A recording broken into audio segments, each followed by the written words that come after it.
The first thing you notice isn't the darkness, it's the sound. A low moan of wind pressing through cracks in the stone, like a whisper that's traveled 1,000 winters just to find you. It slides beneath the door, curls around your boots, and reminds you, this is not the kind of cold you've ever really known. Not the polite chill of a December morning, not the fleeting frost on a window pane. This is old cold, heavy, ancient, the kind that belongs to places built for defense, not comfort. Tonight, we're stepping inside one of those places together, a medieval castle, not the shining storybook version, no flags fluttering in sunlight or banquets spilling laughter down golden halls. No, this is the castle, after the guests have gone, after the fires have burned low, when even the stones seem to sigh from the cold. Imagine it, massive blocks of grey rock, slick with condensation, corridors so wide your footsteps echo back, like the castle itself is answering you. The smell of damp wool and burned wood clings to the air. Somewhere above, a banner stirs faintly in a draught that never ends.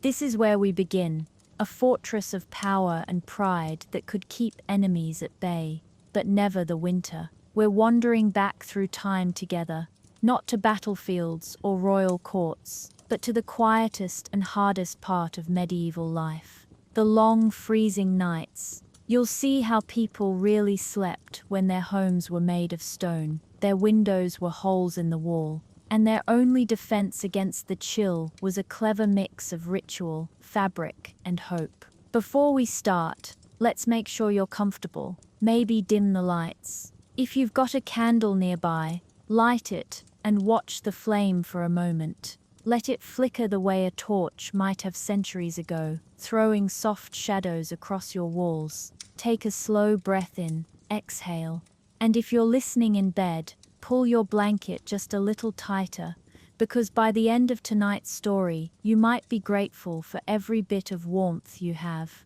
Now, a small favor before we venture further. If you genuinely enjoy these calm journeys through history, these quiet, candlelit nights together, you can subscribe to Candlelit History. It's the simplest way to let me know you're here, and it helps me keep making more stories like this one. No rush, no pressure, just if it feels right.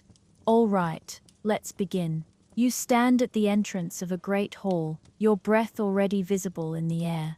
A few torches flicker along the walls, their light trembling against stone that's slick with moisture. The flames look too small, too fragile, as if they're fighting a losing war against the chill. The hall smells of old smoke, roasted meat, and damp rushes, those woven reeds scattered across the floor that crackle softly under your boots. It's strange, for a moment, the place feels alive. The echoes of laughter from earlier feasts seem to hang in the rafters, like ghosts that never quite left. But the longer you stand there, the more the silence grows. The warmth is gone, the torches hiss faintly, and somewhere in the distance, a door slams as the wind sneaks in again.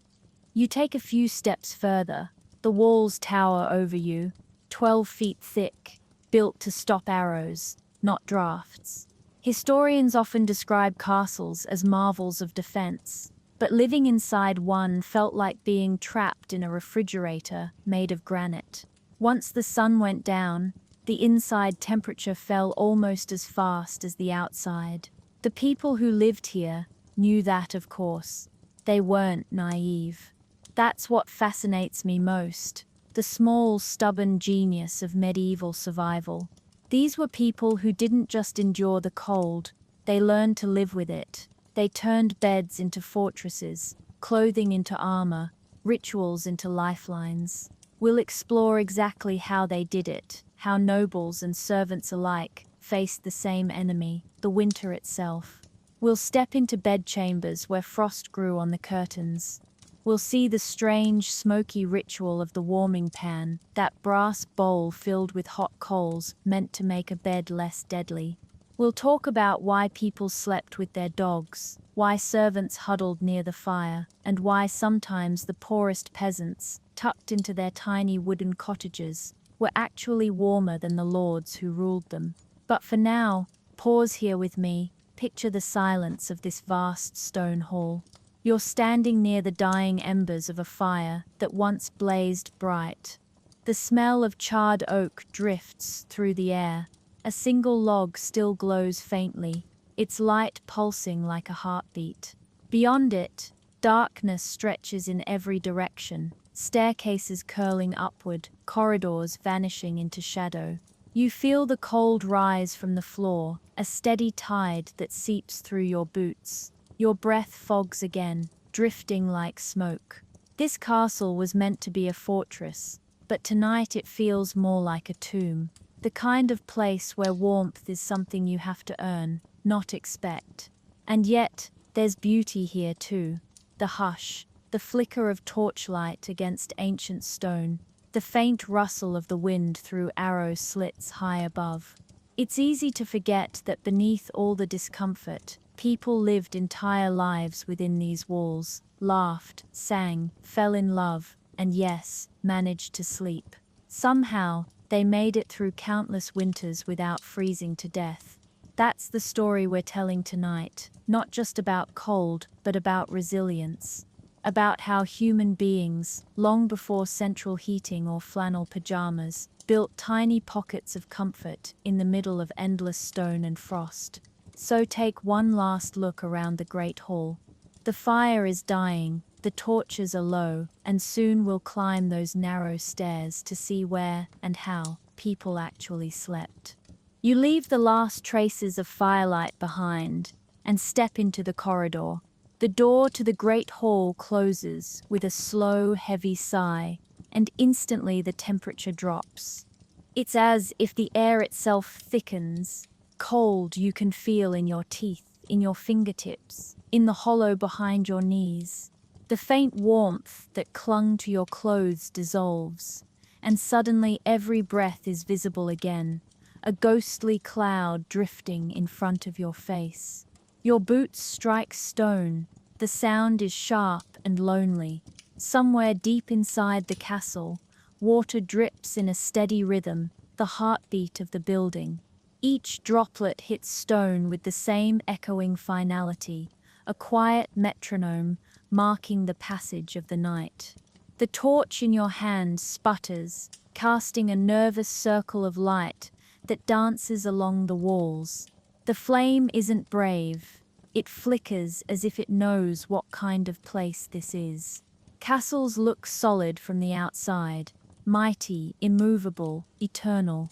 But step inside after dark, and you realize they're alive. They groan and sigh and whisper.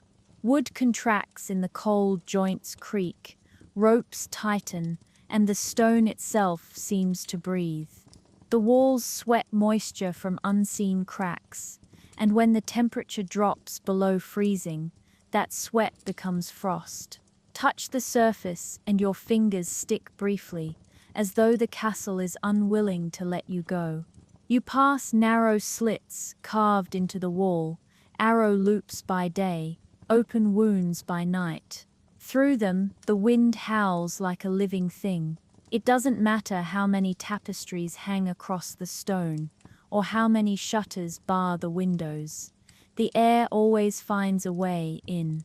You can feel it sneaking under doors, curling down stairwells, probing for gaps in your clothing. The draft doesn't merely chill, it explores like a curious spirit testing your endurance. Historians sometimes describe these places as fortresses of power, but walking here, you realize they were also fortresses of discomfort. The people who lived in them spent their lives negotiating with the cold, never defeating it, only managing it for another night. Fires were kindled in every hearth, yet most of that heat escaped upward through wide chimneys. The architecture that made castles so defensible, thick walls, high ceilings, enormous chambers, also made them impossible to warm. Imagine what it must have been like for the servants, the ones who rose before dawn to rekindle the embers. They'd walk these same corridors in the black of early morning, carrying torches and armloads of wood, their breath fogging the air, their footsteps echoed off the stone, until it felt like the entire building was listening. Sometimes, they wore cloaks so stiff with frost, they could stand upright on their own. Before they even reached the fireplaces, their fingers would already be numb. And yet the daily rhythm continued, undeterred by the elements. Life inside these cold walls demanded adaptation. Servants sealed doorframes with rags soaked in wax or stuffed with moss. Nobles ordered rushes replaced more often, hoping fresh herbs might mask the mildew smell that clung to everything. Kitchens stayed busiest in winter, not for feasting, but for the desperate production of heat. Even so, the castle remained an adversary. Every improvement was temporary. You move deeper into the hallway. The torchlight trembles against a suit of armor standing guard in a niche. Its metal surface glints, but up close you see a thin layer of frost tracing the edge of the visor. The chill has claimed even the sentinel. Beneath it, a rat scurries across the floor, vanishing into the shadows with a soft rustle of straw. You think of the people who walked here centuries ago, men and women wrapped in wool and fur, faces half hidden by hoods, shuffling through the same dark passages, longing for warmth that never lasted. One traveler from the 14th century once wrote that a castle in winter is a place where breath turns to smoke and smoke turns to ice. Archaeologists have found traces of soot frozen into layers on ceilings, evidence of fires that burned almost constantly yet failed to comfort anyone more than a few steps away. Some letters from visiting clerics describe the experience of waking with frost inside their rooms. Tiny icicles clinging to curtains, wash basins turned solid, ink frozen in their bottles. To sleep in such a place required ritual. Each person had a role in the nightly defense against the cold. Servants would close the shutters, bank the fires, and hang heavy tapestries across doorways to trap any lingering warmth. Nobles would retreat to chambers tucked into the thickest parts of the keep, where the walls might block the wind, but also sealed in the damp. The air there wasn't just cold, it was heavy, wet, like breathing through cloth. You turn a corner and step into one of those chambers now. The ceiling arches above you, blackened by centuries of smoke. The room is vast, yet the only furniture sits clustered near the fireplace. A few wooden chairs, a long table, a great bed shrouded in shadow. You walk toward it, torch held high. The light catches the edge of a carved headboard, then vanishes into the folds of dark curtains hanging from the canopy. The bed looks enormous, almost theatrical, but it feels more like a shelter than a symbol of luxury. You can imagine someone climbing into it on a night like this, boots still on, cloak wrapped around their shoulders, a fur coverlet drawn up to the chin. The fire across the room would roar for a while, but the heat would fade long before morning. The rest of the chamber would remain frigid. You could pile blankets high, build a small fortress out of fabric, but nothing truly stopped the cold from seeping through the mattress, through the stone floor, through you. The castle demands respect that way. It reminds you that wealth and power didn't always mean comfort. In fact, they often meant isolation, sleeping high in towers, exposed to wind, far from the communal warmth that peasants found in their smaller homes. Down in the village, a single hearth could heat an entire cottage. Here, a dozen fires could barely make a dent. You walk toward the fireplace. The remains of a log crumble into ash with a soft sigh. You crouch down, holding your hand near the embers, and the warmth barely registers. Behind you the air hums faintly, as though the whole room is breathing, expanding and contracting with each gust outside. It's easy to see how legends grew in places like this. The castle feels sentient, aware of every shiver and heartbeat within its walls. The torch flares, casting quick shadows across the room, and for a moment you think you see movement, the shape of someone passing behind the bed curtains. But when you turn, the space is empty, just fabric swaying gently, moved by some invisible draft. The kind that always finds its way in. No matter how tightly you seal the room, you take a step closer, listening. The sound comes again, a faint creak, the shift of wood against stone. Maybe it's the bed frame contracting from the cold, or maybe it's something else, deeper in the dark. A place like this holds too many stories to sleep quietly. You stand perfectly still, the flame quivering in your hand, and realize the cold has crept up through your boots, into your bones.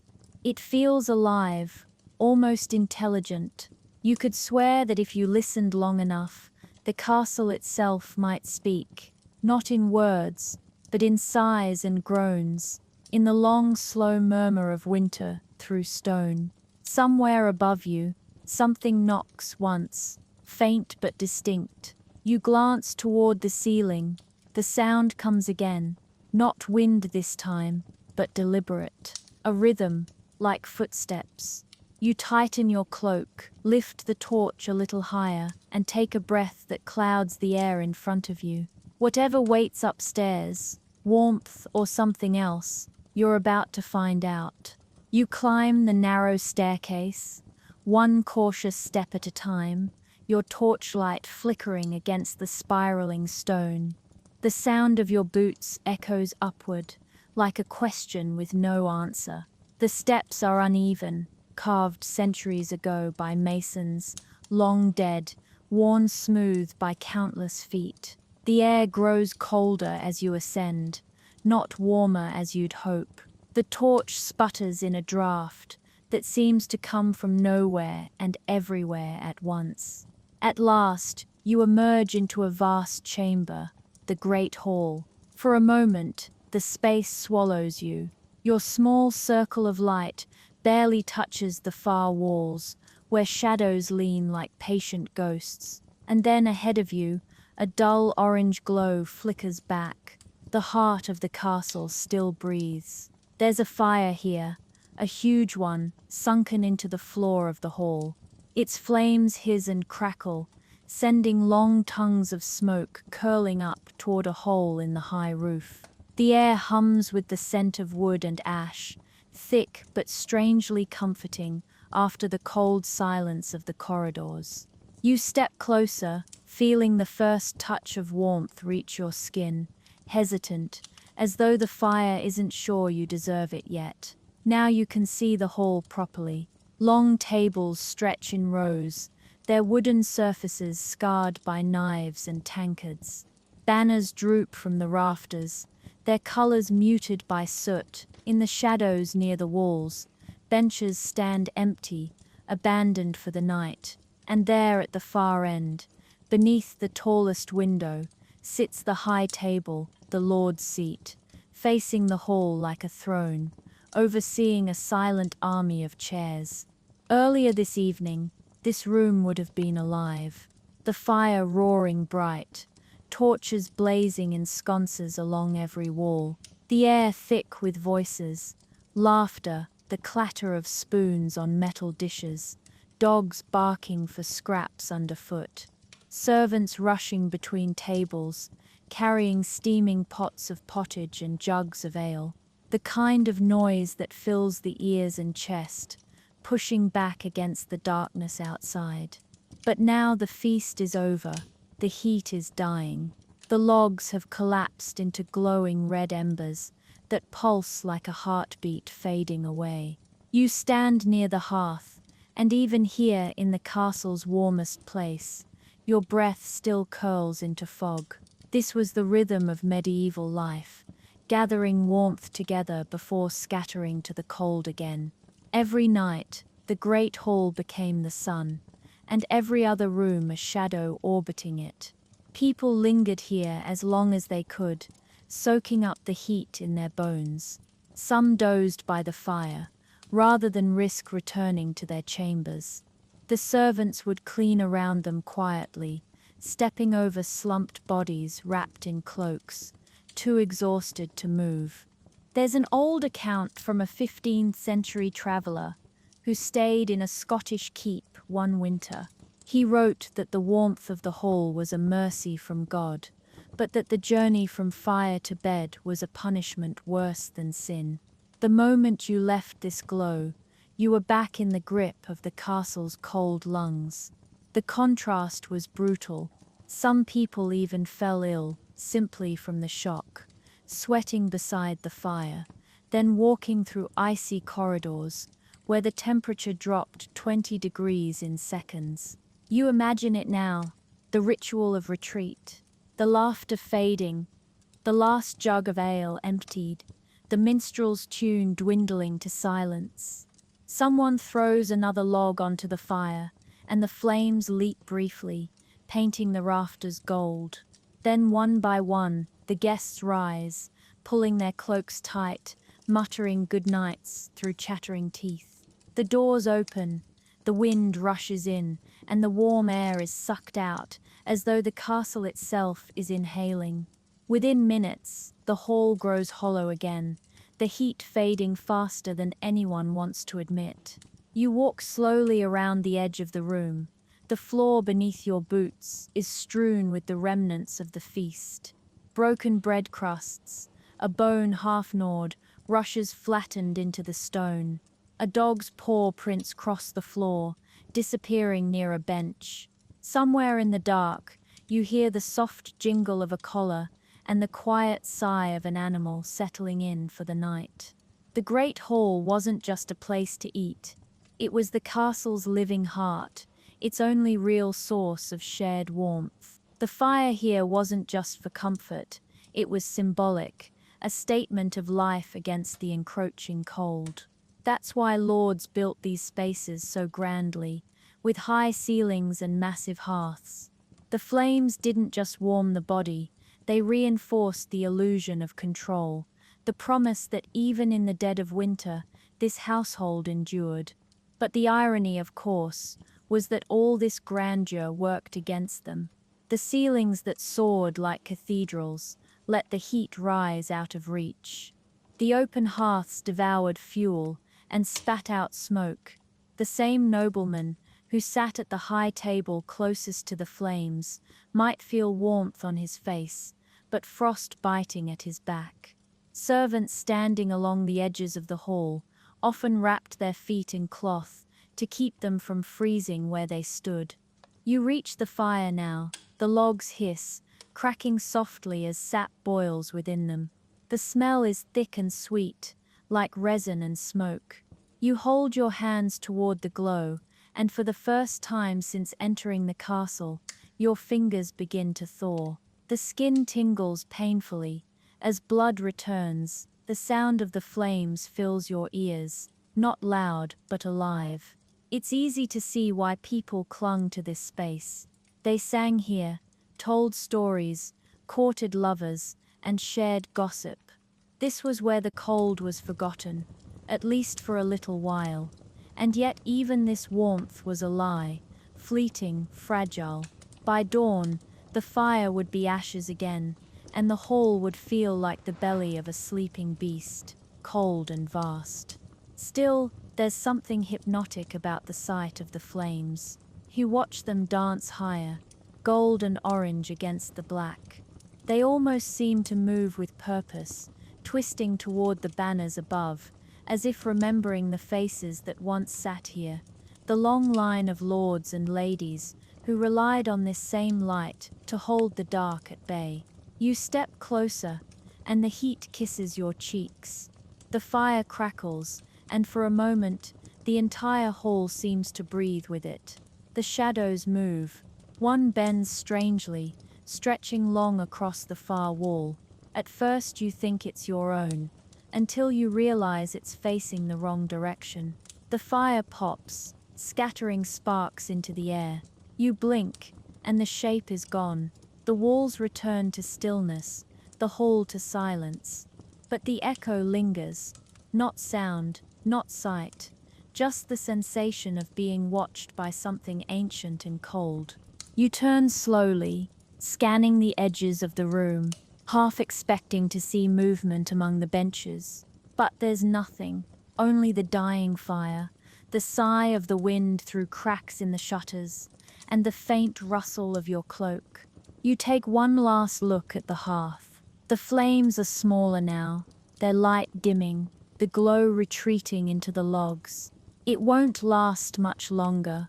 Soon the hall will be dark again, the air heavy with smoke and frost. Somewhere above, a door creaks open, faint, deliberate. A narrow shaft of colder air descends like a finger tracing your spine. You look toward the stairwell, where the sound came from, but the shadows there are deep and unmoving. Perhaps it's just another servant closing shutters for the night. Or perhaps it's something else, the castle stirring in its sleep, dreaming of the centuries it has endured. Either way, you know you can't stay by the fire forever. The warmth here is fading fast, and whatever waits at the top of those stairs has been waiting a very long time. The last embers of the great hall fade behind you as you step toward the spiral staircase that winds upward through the heart of the keep. The light from the fire follows only so far, stretching thin along the wall before it surrenders to darkness. Above, the stairwell vanishes into shadow. The torch in your hand feels small again, its glow swallowed by stone. The air changes first. Down in the hall, the warmth at least tried to linger. Here it's gone, replaced by a damp stillness that smells of cold mortar and smoke that never found its way out. The steps rise tight and narrow, built not for comfort but defense, coiling like the inside of a shell. Each turn hides the next, each curve a question about what waits above. You start climbing, one careful step at a time. The torch flickers with every breath of wind slipping through unseen cracks. Somewhere, faintly, the castle hums. You can feel it through the soles of your boots, that slow rhythmic vibration of life continuing somewhere else. A servant's hurried footsteps, 2 floors below. The dull groan of wood cooling in the night. The whisper of distant wind weaving through arrow slits. You pass a slit yourself, a narrow wound in the wall, where the air forces its way in. You pause instinctively. From here you can glimpse the outside world, a sliver of winter sky, the faint shimmer of frost along the battlements. The night beyond looks infinite. The cold that seeps through that opening feels like a living thing pressing its face against the castle, searching for entry. Medieval builders placed these staircases intentionally, spiraling clockwise, so defenders moving downward had the advantage, sword hand free to strike. But in winter, that same design turned them into wind tunnels. The air knifed through them, curling upward with every gust. And because warm air rises, every breath of heat from the great hall below is pulled through these stone coils, lost before it can reach the upper chambers. You continue climbing, counting the turns in your head. The steps narrow further, forcing you to walk sideways. The stones beneath your boots are slick with condensation, polished smooth by centuries of feet. One misstep here, and you'd tumble the whole way down. No railings, no mercy. You wonder how many servants once carried food, linens, or logs up these same stairs in the dark, balancing torches while trying not to fall. There's a strange kind of beauty in this ascent. The architecture feels both intimate and oppressive, built for purpose, not pleasure. Every stone was placed with defense in mind, how best to slow invaders, not how to comfort residents. Even centuries later, that intent still radiates from the walls. You can feel it. These stairs weren't meant for peace, they were meant for survival. You reach a landing, a brief plateau of uneven floor, before the next flight begins. To your left, a narrow doorway yawns open into darkness. You step inside, curiosity guiding your torchlight forward. The space beyond is small, perhaps a guard room or storage chamber. The air is still, heavy with the scent of damp rushes. Against one wall sits a wooden chest, its lid swollen from moisture, impossible to open. The floor glistens faintly. Water has seeped through the outer wall, forming a thin film that reflects your flame. You crouch down and run your gloved fingers across the stone. The chill bites instantly, sharper than ice. The wall feels alive, breathing cold back into your skin. No wonder the chroniclers called winter in castles a season of siege. The enemy wasn't at the gate. It was already inside, hidden in every stone.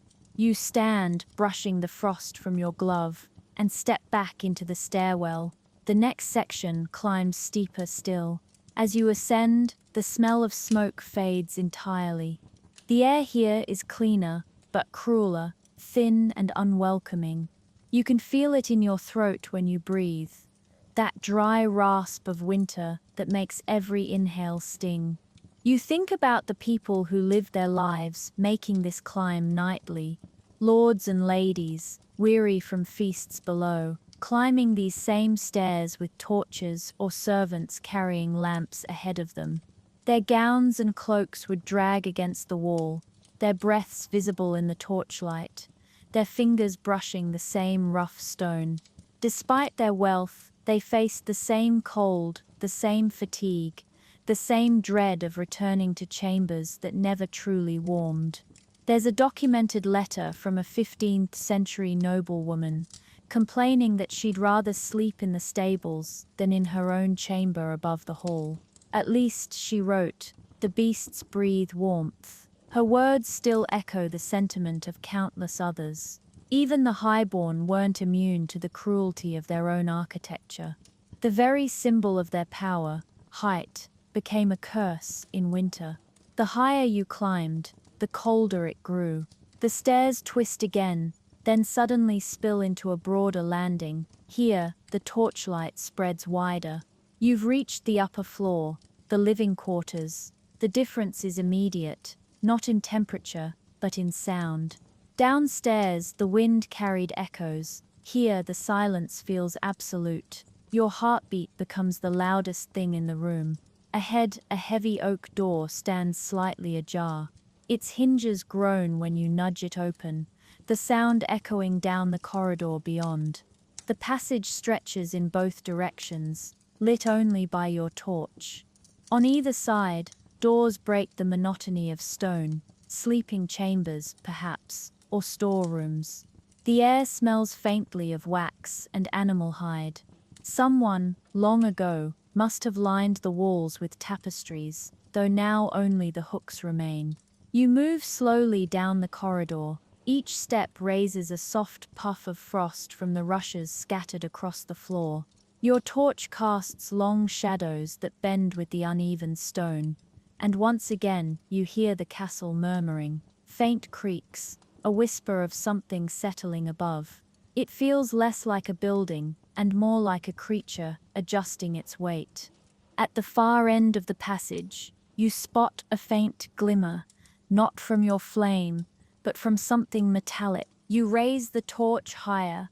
A narrow door stands slightly open, revealing a glimpse of gold embroidery on the other side, the edge of a bed curtain, perhaps.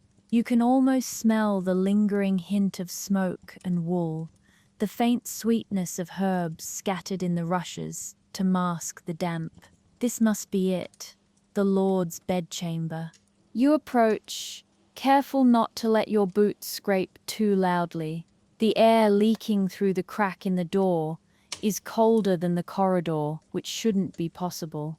You rest your hand on the wood and feel the vibration of wind howling against the outer wall.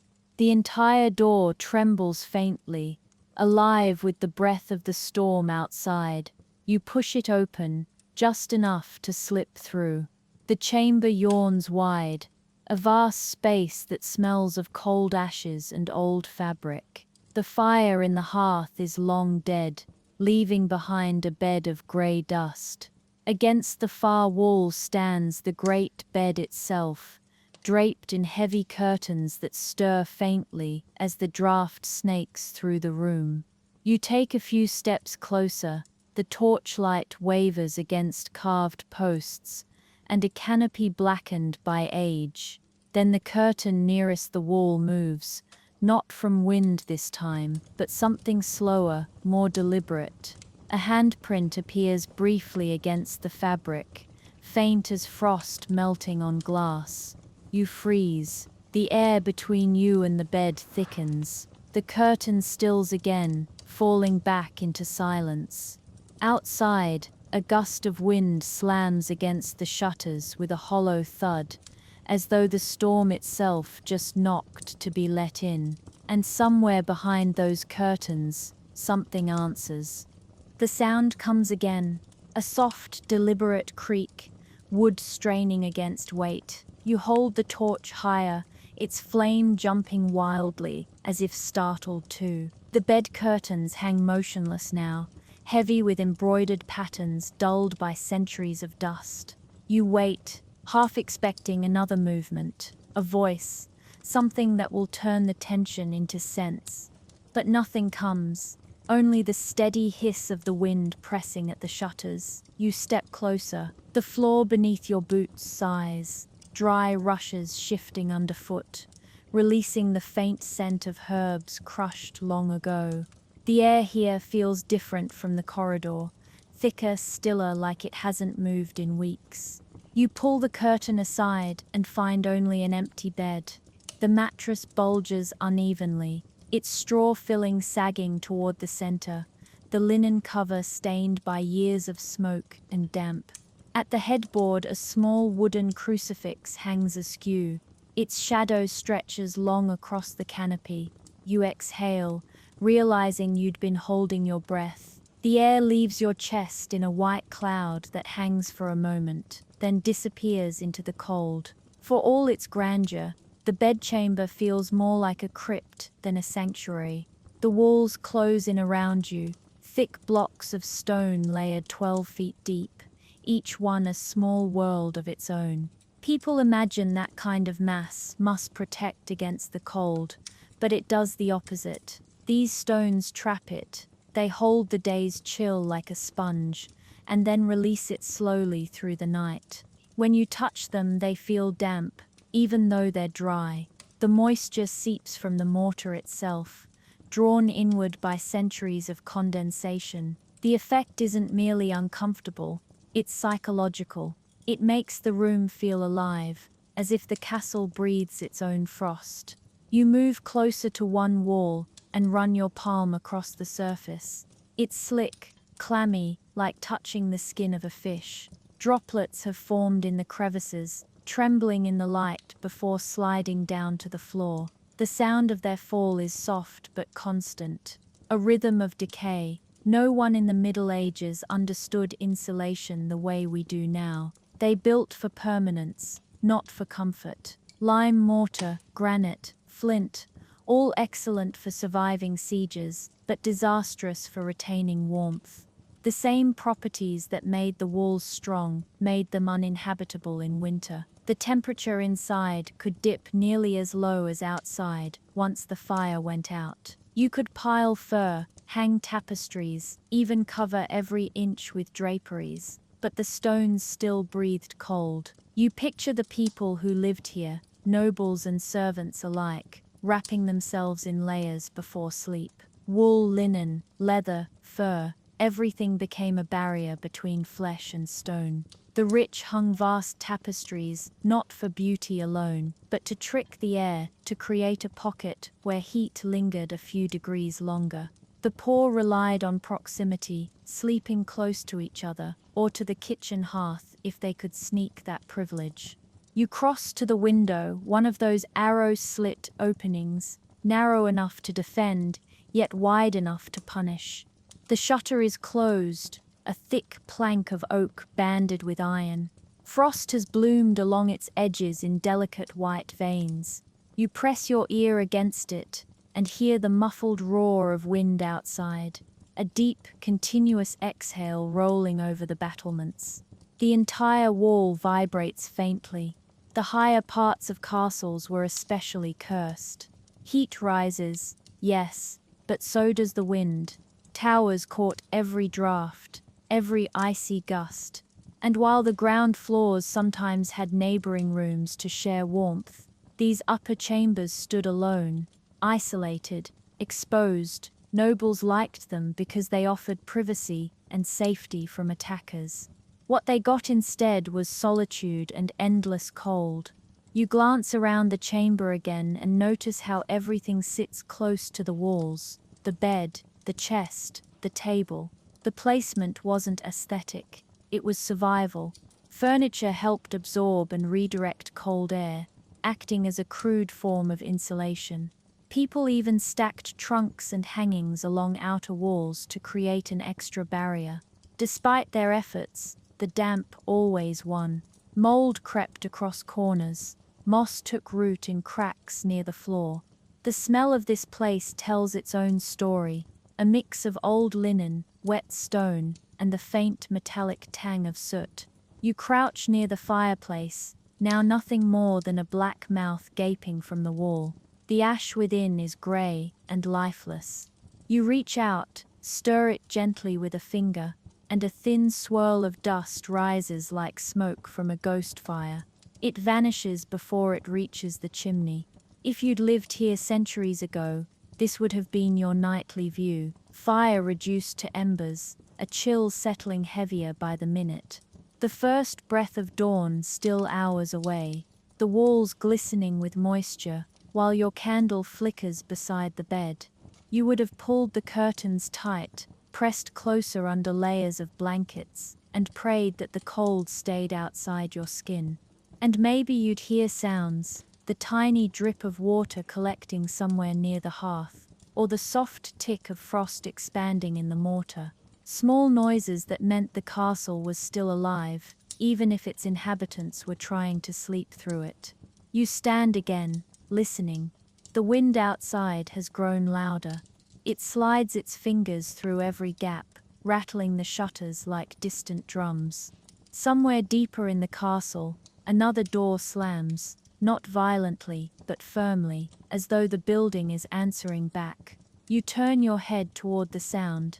The corridor outside remains dark. For a moment you imagine you hear footsteps, not the hurried pace of servants, but something slower, measured, deliberate. They stop when you listen, then resume faintly as soon as you turn away. The air in the room grows heavier, colder, until it feels like you're breathing through wet cloth. The torch trembles in your hand. A drop of moisture falls from the ceiling, sizzling on the flame. You glance upward. The vault is black with soot, streaked with pale trails where condensation has carved its way through the grime. And then you hear it again, drip. Only this time it's closer. Another drop hits the floor near your boot. You raise the torch. A thin line of water snakes down the wall, glinting red in the firelight, leading upward toward a crack near the corner of the ceiling. You take a step forward, curiosity edging past caution. The water seeps faster, almost pulsing. There shouldn't be melting ice. The temperature is below freezing. So where is it coming from? You reach up, running your gloved fingers along the damp seam. The stone is icy, but the water feels warm. And then you realize it's not water, it's condensation mixed with soot, slick like oil. It coats your fingertips and smells faintly of iron. You wipe your hand against your cloak and stare at the dark streak it leaves. Another sound answers from above. Not dripping this time, but shifting, a heavy drag, like something sliding slowly across the floor of the chamber directly overhead. You look up again, heart hammering in your ears. Dust falls from the ceiling in tiny showers. Someone or something is awake in the room above yours. You stare at the ceiling, your torchlight flickering in uneven waves across the blackened stone. The scraping above you stops as suddenly as it began. Then silence, thick and unnatural, descends, the kind that feels heavier than noise, pressing down like another layer of stone. You hold your breath, waiting for the sound to return, but only the whisper of the wind at the shutters answers. The tension eases slightly. You lower the torch and glance back at the floor beneath your boots. The rushes shift and crunch softly, releasing a faint aroma of earth and dried herbs. For the first time, you notice just how strange this flooring truly is. What at first looked like straw is something else entirely, a woven, layered mixture of plants, reeds, sedges, and grasses, some flattened, others still crisp and curled. Scattered among them are sprigs of dried lavender and rosemary, their fragrance long faded but still faintly sweet beneath the odor of smoke and mold. You kneel, run your hand across the surface, and feel the texture of 1,000 winters ground into it. In the flicker of light, you realize this floor has a story of its own. Medieval rushes weren't just decoration, they were survival tools, an improvised carpet to soften the hardness of stone and soak up the damp that seeped from beneath. Each season, new rushes were harvested from riverbanks and marshes, dried in the sun and spread across castle floors. They muffled footsteps, trapped warmth, and at least in theory, made rooms more habitable. But as you brush your fingers through the layers, you can tell that comfort came with a cost. The deeper you dig, the darker the rushes become, compressed, rotted, thick with dust. Tiny bones and crumbs of wood mingle with the stems, the residue of countless meals and fires long extinguished. You even spot a glimmer of something small and white, perhaps a fish bone or fragment of pottery, embedded in the compacted mat. The smell is faintly sour now, like earth left too long in the rain. For all their practical purpose, rushes were not replaced as often as we'd like to imagine. Chroniclers from the period complained bitterly about the filth that accumulated underfoot. One French moralist in the late 15th century described castle floors, rank with decay, crawling with vermin, as though the ground itself were alive. In some houses, fresh rushes were spread only twice a year, once before midsummer, once before Christmas. By the time they were renewed, the layers beneath could be inches thick. You imagine it, the scurry of mice in the dark, the quiet crunch of beetles underfoot, the soft rustle of things that preferred the cover of straw. And yet, for all its unpleasantness, this mess served a strange kind of purpose. It insulated, it soaked up moisture that would otherwise slick the floor. It even muffled sound, creating a kind of rural hush within the otherwise echoing halls. The medieval mind was pragmatic that way. Comfort and filth could coexist if it meant survival. You walk slowly across the room now, the rushes whispering beneath each step. The floor feels uneven, soft here, hollow there, where perhaps old boards beneath have warped or sagged. You can almost hear the history in the sound of your own movement, the rhythm of lives lived long before, servants shuffling with buckets, dogs padding between tables, nobles pacing while dictating letters or arguments to scribes. The scent of herbs lingers faintly when you stir the rushes too much. Lavender, sage, pennyroyal, these weren't chosen for decoration, but for their strength against decay. Their oils helped mask odor and repel insects. A clean, well-scented floor was a sign of order and care, especially in winter when damp threatened everything. You crouch again and lift a small bundle near the hearth, shaking it lightly. Dust rises like mist in the firelight. For a moment, it looks almost beautiful, the shimmer of centuries-old particles spinning lazily in the air, reflecting the orange glow of your torch. Then it settles, and the smell of old damp returns.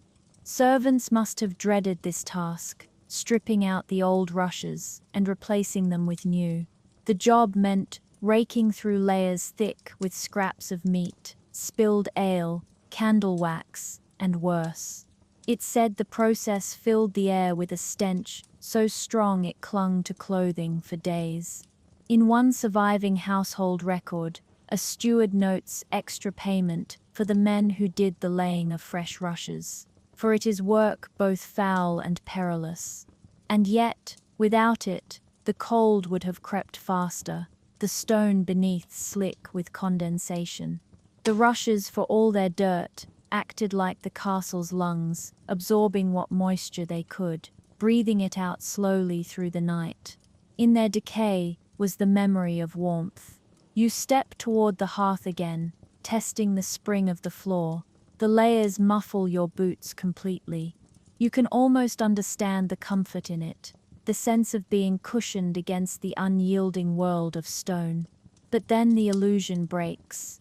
A faint crunch comes from somewhere deeper beneath the mat, not from your step, but from movement below. You freeze, another sound follows, subtler, the faintest rustle, as though something or someone shifted just under the surface. You kneel, pressing your palm flat to the rushes. The air feels colder here, close to the floor. The scent changes too, less earthy, more metallic, like wet iron. You tilt the torch lower, the light cutting sharp across the uneven weave of stems. Nothing moves. The shadows lie still. Perhaps it's just a rat, you tell yourself. Castles teemed with them. Even the wealthiest households couldn't escape their company. But the sound isn't right.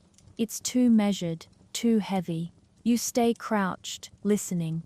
Then from somewhere near the center of the room, you hear it again, a slow, deliberate scraping, as though nails or claws drag against the stone below. Your pulse quickens. You push aside the rushes with your free hand, revealing the cold gray surface beneath. There's a faint line etched into it, running toward the center of the chamber, a seam. It looks like a crack, but the edges are too clean, too straight, a trap door. You brush away more rushes. The outline grows clearer, a rectangular slab, just wide enough for a man to pass through, its edge fitted neatly into the floor.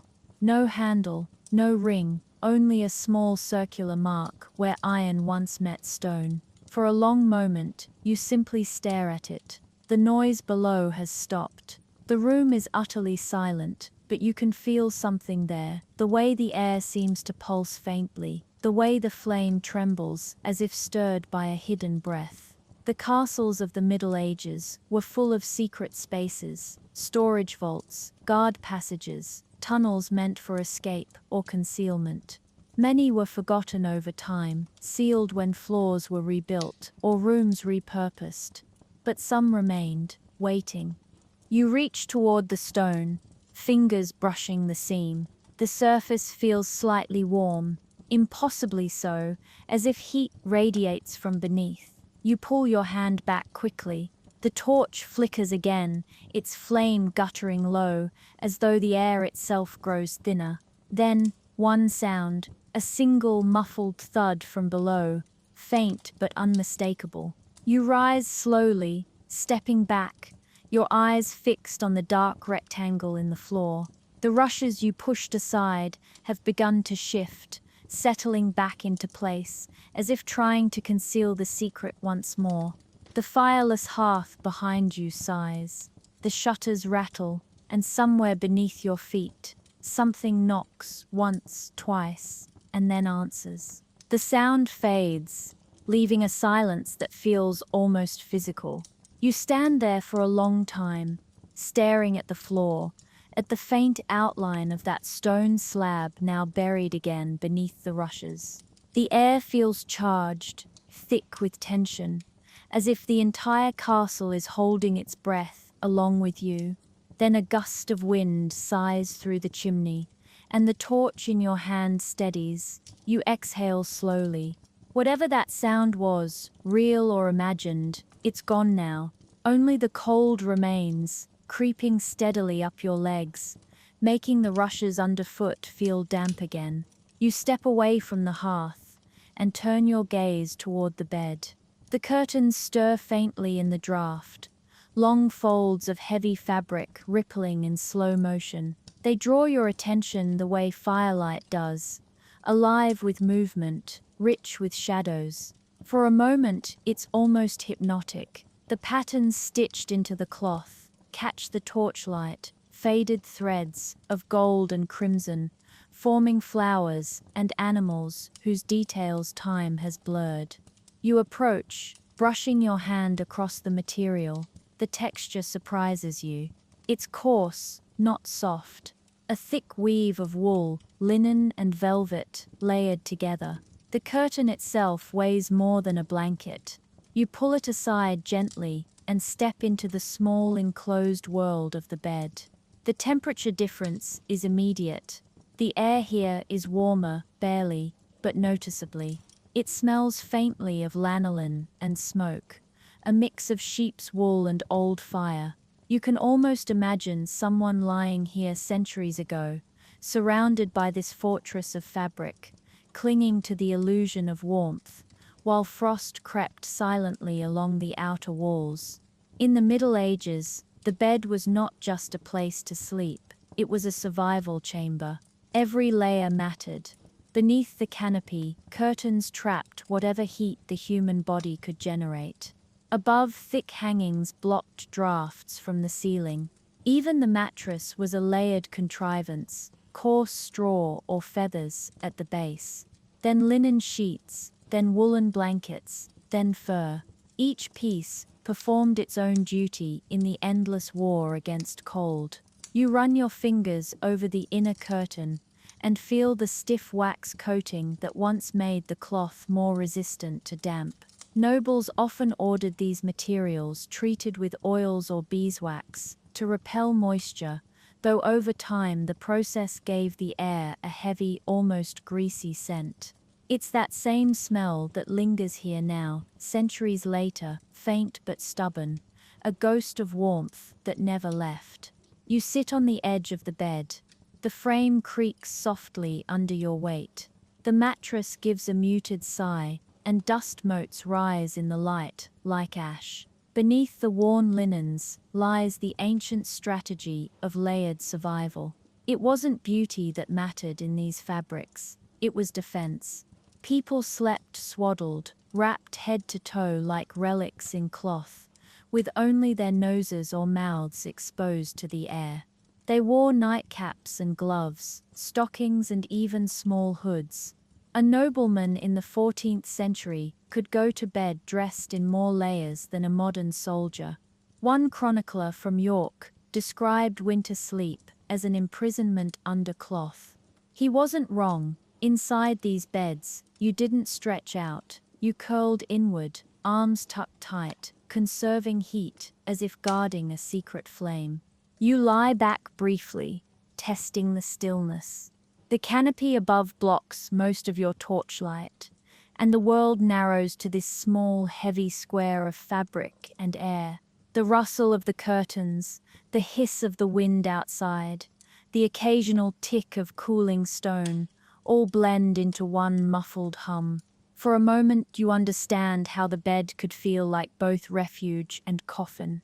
In that near darkness, you imagine the nightly ritual that took place here. Servants entering to turn down the bed, shaking out the fur coverlets, placing a brass pan filled with glowing coals between the sheets.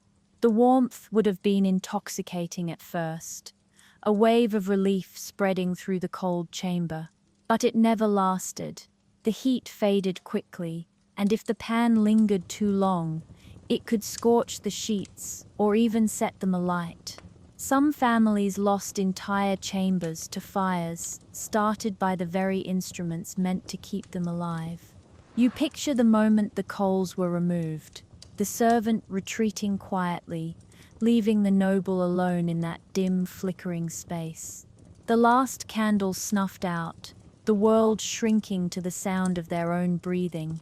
And then the long wait for morning, each hour colder than the last. The torchlight flickers.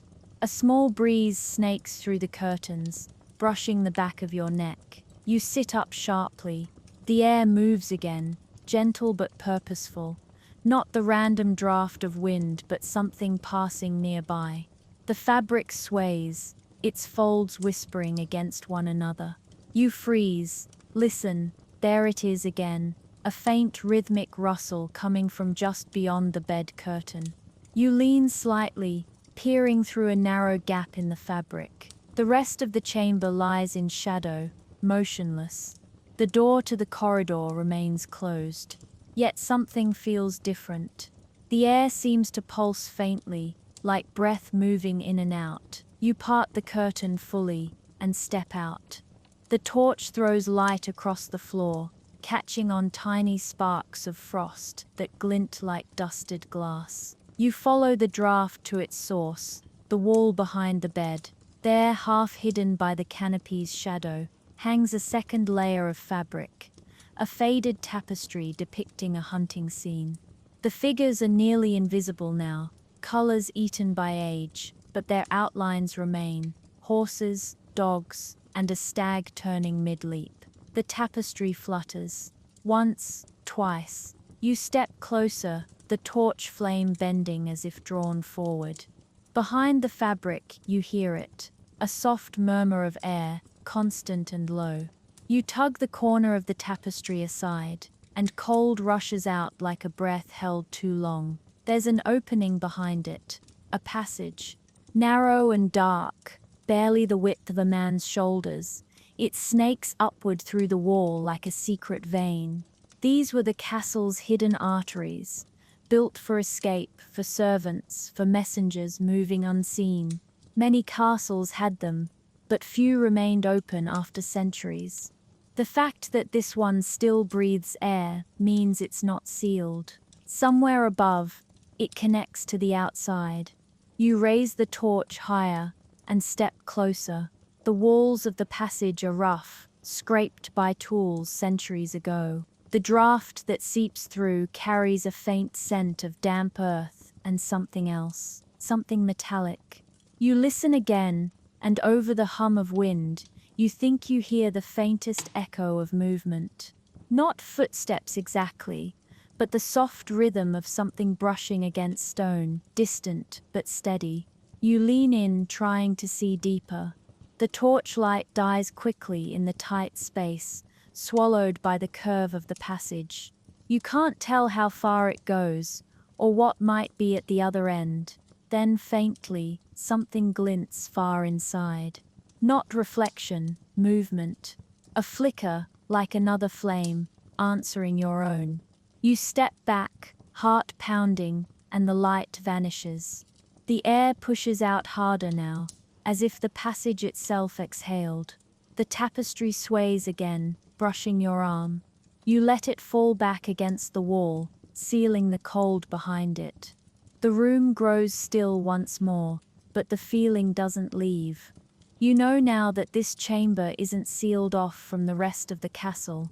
It's connected to corridors and secrets you can't see, to spaces where air moves, and maybe, just maybe, something else still walks. You glance toward the bed. The curtains hang perfectly still again, their folds heavy, unmoving, but as you take a step closer, you hear it, so faint it might be imagination. From deep within the wall, through the layers of stone and fabric, a low sound travels, not wind, not the settling of stone, a whisper. And though you can't make out the words, you swear it's coming closer. You turn toward the bed again, the whisper still echoing in your ears, though the room itself has fallen silent. The curtains hang unmoving now, but the air feels alive, charged, uneasy. It's strange how fabric can hold a mood, how the drape of a curtain can feel like a breath caught halfway through an exhale. You stare for a long moment before moving closer, each step sinking slightly into the rushes, their faint scent of earth and herbs rising like ghosts from the floor. The canopy looms above you, massive, carved from dark oak, every inch etched with curling vines and faded heraldic beasts. In the unsteady torchlight, they almost seem to writhe, as though the wood remembers the warmth of hands that carved it centuries ago. You lift the curtain again, and once more the bed reveals itself, thick, heavy layers of linen, wool and fur piled upon each other in rumpled folds. A fortress built for one purpose, to trap heat in a world that refused to share it. You sit again, this time more carefully, and let your weight settle into the mattress. It's uneven, lumpy, alive with the whisper of straw shifting beneath the linen tick. The air within the curtains is different from the room outside, staler, warmer, filled with the scent of fabric, oil, and the faint animal musk of pelts. It feels like entering another world entirely, one smaller, tighter, but safer somehow. The people who slept here weren't seeking luxury. They were engineers of necessity. The canopy bed was their experiment in microclimate, an invention born not of elegance, but survival. When you draw the curtains closed, the bed becomes its own sealed chamber, a private weather system where heat accumulates slowly, breath by breath. In a castle where the temperature in winter might dip near freezing indoors, that few degrees of warmth could mean the difference between rest and sickness. You run a hand across one of the inner curtains, tracing the weave with your fingertips. It's thicker than it looks, made from multiple layers of wool and linen stitched together. Between them, a lining of waxed cloth, the medieval version of insulation. The wax helped repel dampness from the air, though it also made the curtains stiff, prone to cracking when the cold turned the oils brittle. In the middle of the night, when the wind rose, the fabric would creak softly, like old leather sighing in its sleep. The thought is oddly intimate. Every sound, every motion in this enclosed space would have been magnified. The shifting of straw beneath the mattress, the rustle of fur blankets when someone turned over, the slow rhythm of breath filling and warming the air. It's easy to imagine the closeness, the mix of body heat and candlelight, the way the curtains would glow faintly gold from within, while the rest of the room sat in utter darkness.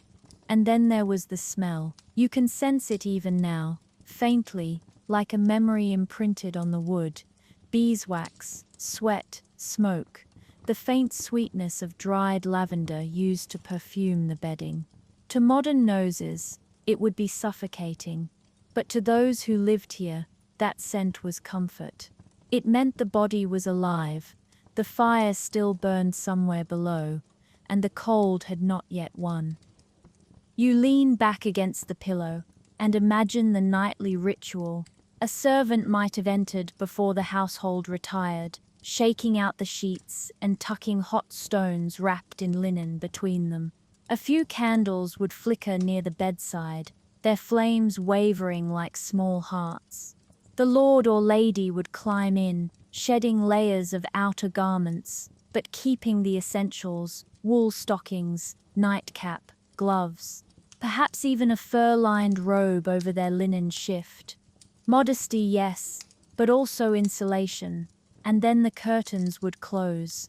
The outer world, cold, draught, darkness, shut out entirely. Inside, the air would grow thick, humid from breathing. Sometimes frost formed on the outer curtain by morning. But inside, the temperature might hover just above comfort, even pleasant for a time. The human body, it turns out, is a better furnace than most fires. For couples, it was one of the few spaces where warmth became communal.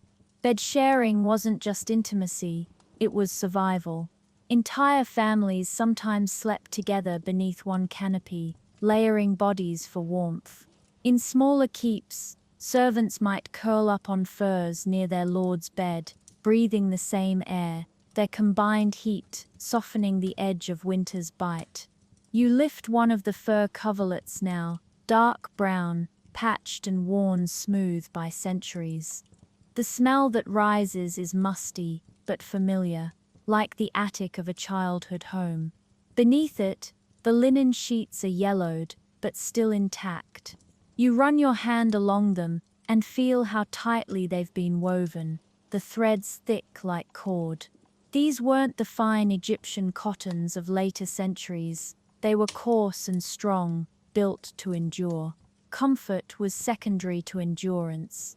There's something deeply human about it, the way we build small shelters within larger ones. The castle was the fortress, the chamber a refuge, and the bed a final bastion against the cold. Each layer protected you from something, the wind, the stone, the night, and perhaps from loneliness. Because imagine this, it's the depth of winter. The world outside is frozen solid, and the castle sleeps. The servants are in their quarters below, the fires have died, and only this small enclosure remains warm. You can hear the sigh of wind through arrow slits, the groan of beams contracting in the frost, and beneath it all, your own breathing. The bed becomes your world, the silence becomes your companion. You sit up again, brushing your hand across the inner curtain, and notice something strange. The fabric near the headboard moves faintly, not a ripple from air, but something subtler, like the flutter of pressure. You hold the torch closer. A seam runs along the wooden frame, thin as a blade's edge, where two panels meet. You tap it lightly, and the sound rings hollow. It's not solid wood. Curiosity prickles through you. You push the curtain aside fully and examine the headboard more closely. The carving hides it well. Twisting vines and flowers conceal a small rectangular outline, no larger than a book. You press your palm against it, and the panel shifts slightly under your touch. A hidden compartment. The wood sticks at first, but with gentle pressure, it gives way, opening just enough to reveal a narrow cavity behind it. Inside lies something wrapped in fabric, blackened with age, brittle at the edges. You lift it out carefully. The cloth falls away in your hands, revealing what looks like parchment. A small bound folio, its leather cover dry as bone, its clasp rusted but intact. You turn it over, and faint letters etched in flaking gilt catch the light. The words are Latin, almost illegible beneath grime, but you can make out one phrase, somnus custodiat, anima mea, may sleep guard my soul, a prayer, or perhaps a warning. You thumb the edge of the pages, and one of them shifts under its own weight, revealing a smear of something dark across the parchment. Ink, maybe, or something else. You're still staring at it when the torch guttered suddenly, the flame shrinking low. The air thickens, too quickly, too sharply, as though something has drawn in a long, deep breath and refuses to exhale. The bed curtains stir again, though this time the draft doesn't come from the wall or the hidden passage. It comes from inside the canopy. You look up, the air above you moves, faint but visible in the smoke of the dying flame. Curling patterns spiraling downward, the temperature drops sharply, the kind of cold that feels deliberate, intelligent. The tiny book trembles in your hands. Then softly, a whisper brushes your ear, not from the passage, not from the wall, from the empty space inside the bed with you. You jolt upright, torchlight shaking across the bed curtains. The whisper vanishes, leaving only the heavy breathing of your own pulse in your ears. The book slips from your hands and lands on the mattress with a soft puff of dust. You wait, frozen, every sense alert, but nothing moves. No shape emerges from the canopy's shadows. No second voice answers the one you thought you heard. The silence that follows feels deliberate, patient. You steady your breath and step down from the bed, your boots sinking once more into the rushes. The small folio lies forgotten on the sheets behind you, its Latin plea, "May sleep guard my soul," still echoing faintly in your mind. Your torchlight glows low now, painting the chamber in amber gloom. The thick air carries the smell of linen, wax, and something faintly sweet, straw dust, maybe, disturbed by your movement.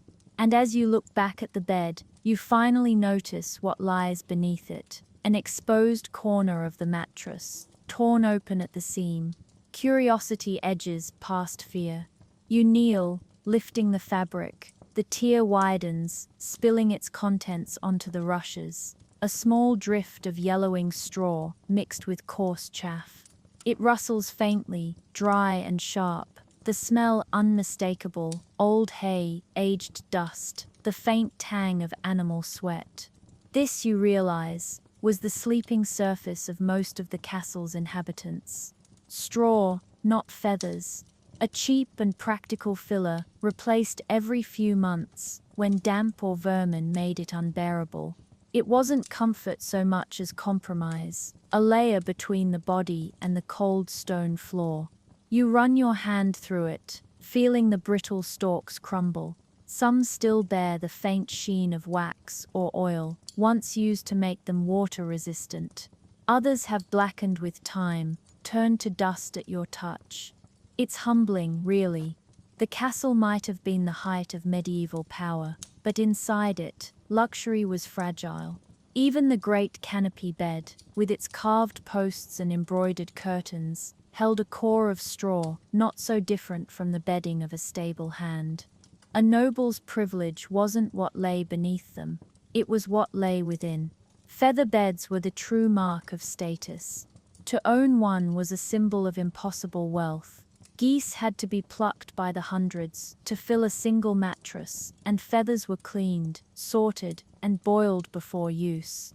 The result was decadence, soft, yielding, almost warm on its own. A good feather bed could last decades if properly cared for, though the stench of rot would often cling to it in damp weather. And yet, even that smell was coveted. The scent of down meant prosperity. You imagine the servants who might have carried such a bed into this chamber generations ago, each one bent under its weight, careful not to spill a single handful of its precious stuffing. The lord or lady who slept upon it would never think of the people who made it, the pluckers with raw fingers, the women who boiled feathers until the steam choked the air, the apprentices who sewed the ticking by candlelight, coughing in their straw-filled workshops. You rise and move closer to the hearth, glancing at the faint outline of soot along the stone. It's cold now, dead, but you can almost picture the glow that once filled this room, the flicker of firelight washing over furs and linen, throwing the shape of a sleeping figure against the canopy's inner wall. It's strange to think that even surrounded by all that wealth, a medieval noble still spent their nights in layers of discomfort. Straw rustling, air freezing, breath fogging beneath the curtains. Comfort was always relative. Below stairs, the servants likely slept on sacks of the same straw, but without the canopy, without the furs, without the illusion of control. Sometimes they shared their beds with animals, dogs, goats, even pigs, anything that generated heat. Peasants and castle workers alike practiced what historians call co-sleeping economies. Warmth was communal, not personal. In a single room, families huddled together in the same bed, wrapped in blankets woven from coarse wool or linen, patched a dozen times over. And yet, those humble beds often offered something the noble ones couldn't closeness. The warmth of another body was a comfort that no amount of fur could replace. In the lower chambers of castles and villages alike, laughter and conversation softened the bite of winter. Up here, in the stone isolation of privilege, silence was the greater enemy. You walk slowly around the bed, the torchlight tracing long shadows across the curtains. On one side, a wooden chest sits half open, its lid warped by damp. Inside lies what remains of bedding, rolled linens, threadbare blankets, and a bundle of furs bound with a frayed cord. You lift one of them out and shake it gently. A fine dust rises, and for a moment you can almost see what this room once looked like when prepared for sleep.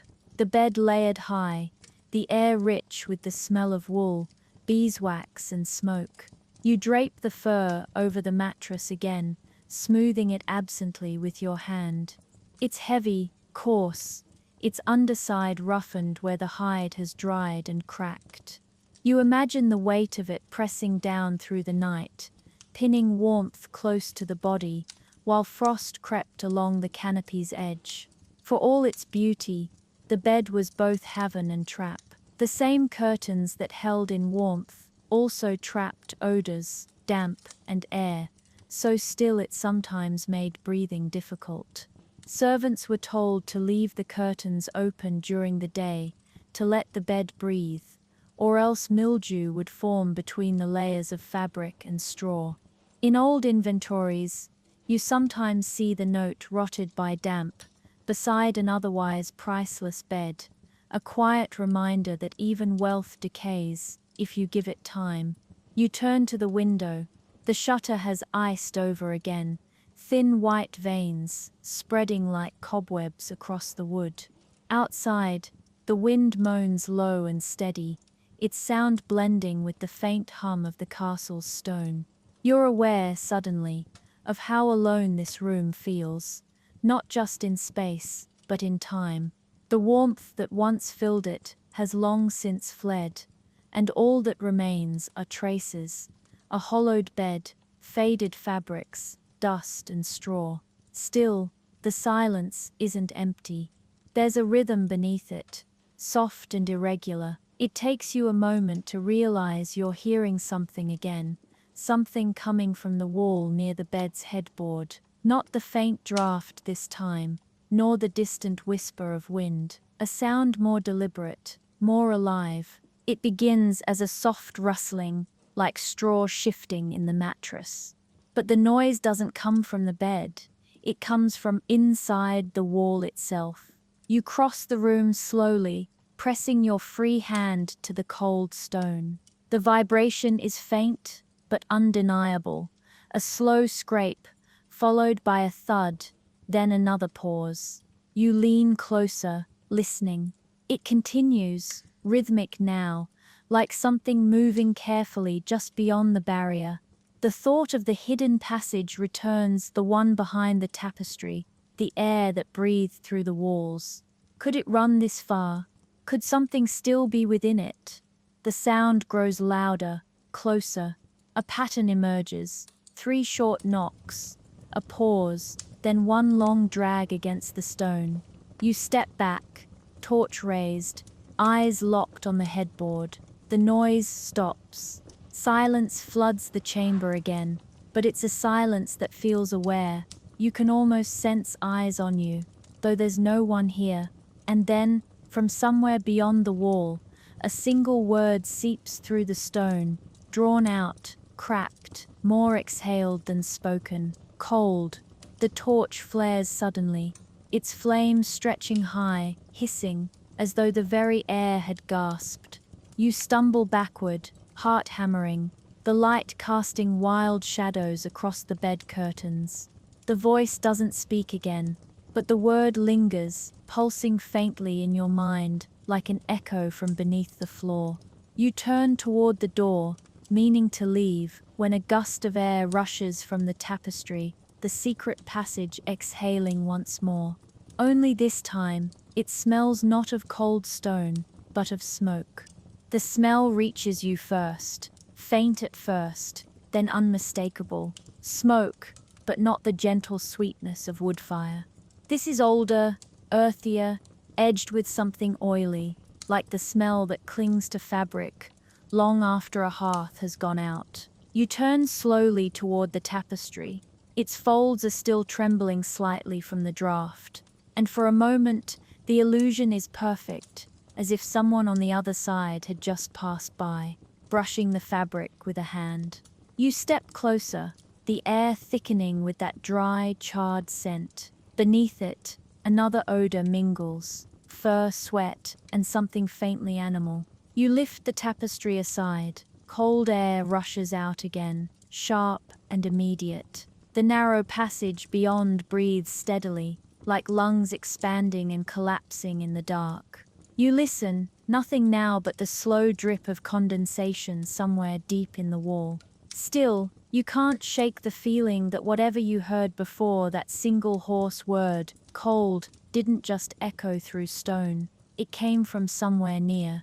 You let the tapestry fall and turn away. The bed looms behind you like a watchful presence, the mattress still indented where you sat. A fine layer of dust has settled across its fur covering, each particle turning in the faint current of air, like drifting ash. You need warmth, real warmth. The cold has settled deep into your chest, numbing your fingers, making each breath feel smaller. Instinct pulls you toward the hearth. You kneel and stir the dead ashes with a piece of wood from the floor. Beneath the top layer, a faint glow lingers, a dying ember, buried but alive. You blow gently. The ember flares weakly, painting the inside of the hearth with dull orange. You feed it a scrap of rush matting, then a splinter of wood. The small flame grows, stretching upward, coughing sparks into the air. You watch it catch, spreading from fragment to fragment. The sound of fire, that soft crackle, feels like a heartbeat returning after long absence. It's fragile, still starving for breath, but alive. You sit back, extending your hands toward the small flame. The heat reaches you tentatively, almost shy, after so much cold. For a while you stay that way, letting it thaw the stiffness in your fingers, watching the smoke rise in lazy spirals. The room changes with the light. The shadows retreat just a little, revealing things you hadn't noticed before. A half-burned candle on the table, a wooden cup overturned near the window, the faint glint of metal along the base of the bed frame, a buckle, or perhaps part of a forgotten tool. And then, as the warmth returns to your skin, something else stirs in your memory. The way people once fought the same battle every night. Fire was life, but it was fleeting. In castles like this, keeping it alive was a shared ritual, a duty and a comfort. Servants and family alike gathered wherever there was heat. The great hall first, then kitchens, then chambers like this one. Before retiring to their separate rooms, people would linger near the hearths, talking softly, mending clothing, even praying together while the fire crackled. It was less about conversation than about proximity, the simple wordless reassurance of bodies gathered close. There's an account from a 14th century steward who described it perfectly. The fire knows more secrets than any man, for all come to speak before it. It's easy to imagine, the laughter, the arguments, the quiet between them. The world beyond the castle walls might have been frozen solid, but here, in this circle of warmth, life still moved. Even after retiring to their chambers, most nobles weren't alone. Servants often slept on pallets near their master's bed, not just for service, but for heat. Dogs were welcome too. Great hounds and spaniels curling near the hearth, or even on the foot of the bed. Their body heat was prized as much as their loyalty. There's a medieval proverb that says, "A dog and a servant are a nobleman's fire in winter." You glance toward the floor now, and you could almost believe it. The rushes shift faintly in the draft, and you imagine shapes there, curled forms, breathing softly, fur rising and falling, the gentle snore of some long-vanished companion animal. There's comfort in that thought. The idea that no one truly slept alone in these cold rooms. Even in the vastness of stone, life huddled close together, warmth shared, fears softened. You pick up the candle from the table and light it from the fire. The small flame steadies quickly, golden and bright. The room feels less hostile now, the stone less unyielding. The shadows at the edges fade into simple darkness again, no longer charged with malice. And yet, something's different. The smell of smoke has changed. It's sharper now, fresher, the smell of new fire, but not yours. You rise, turning slowly.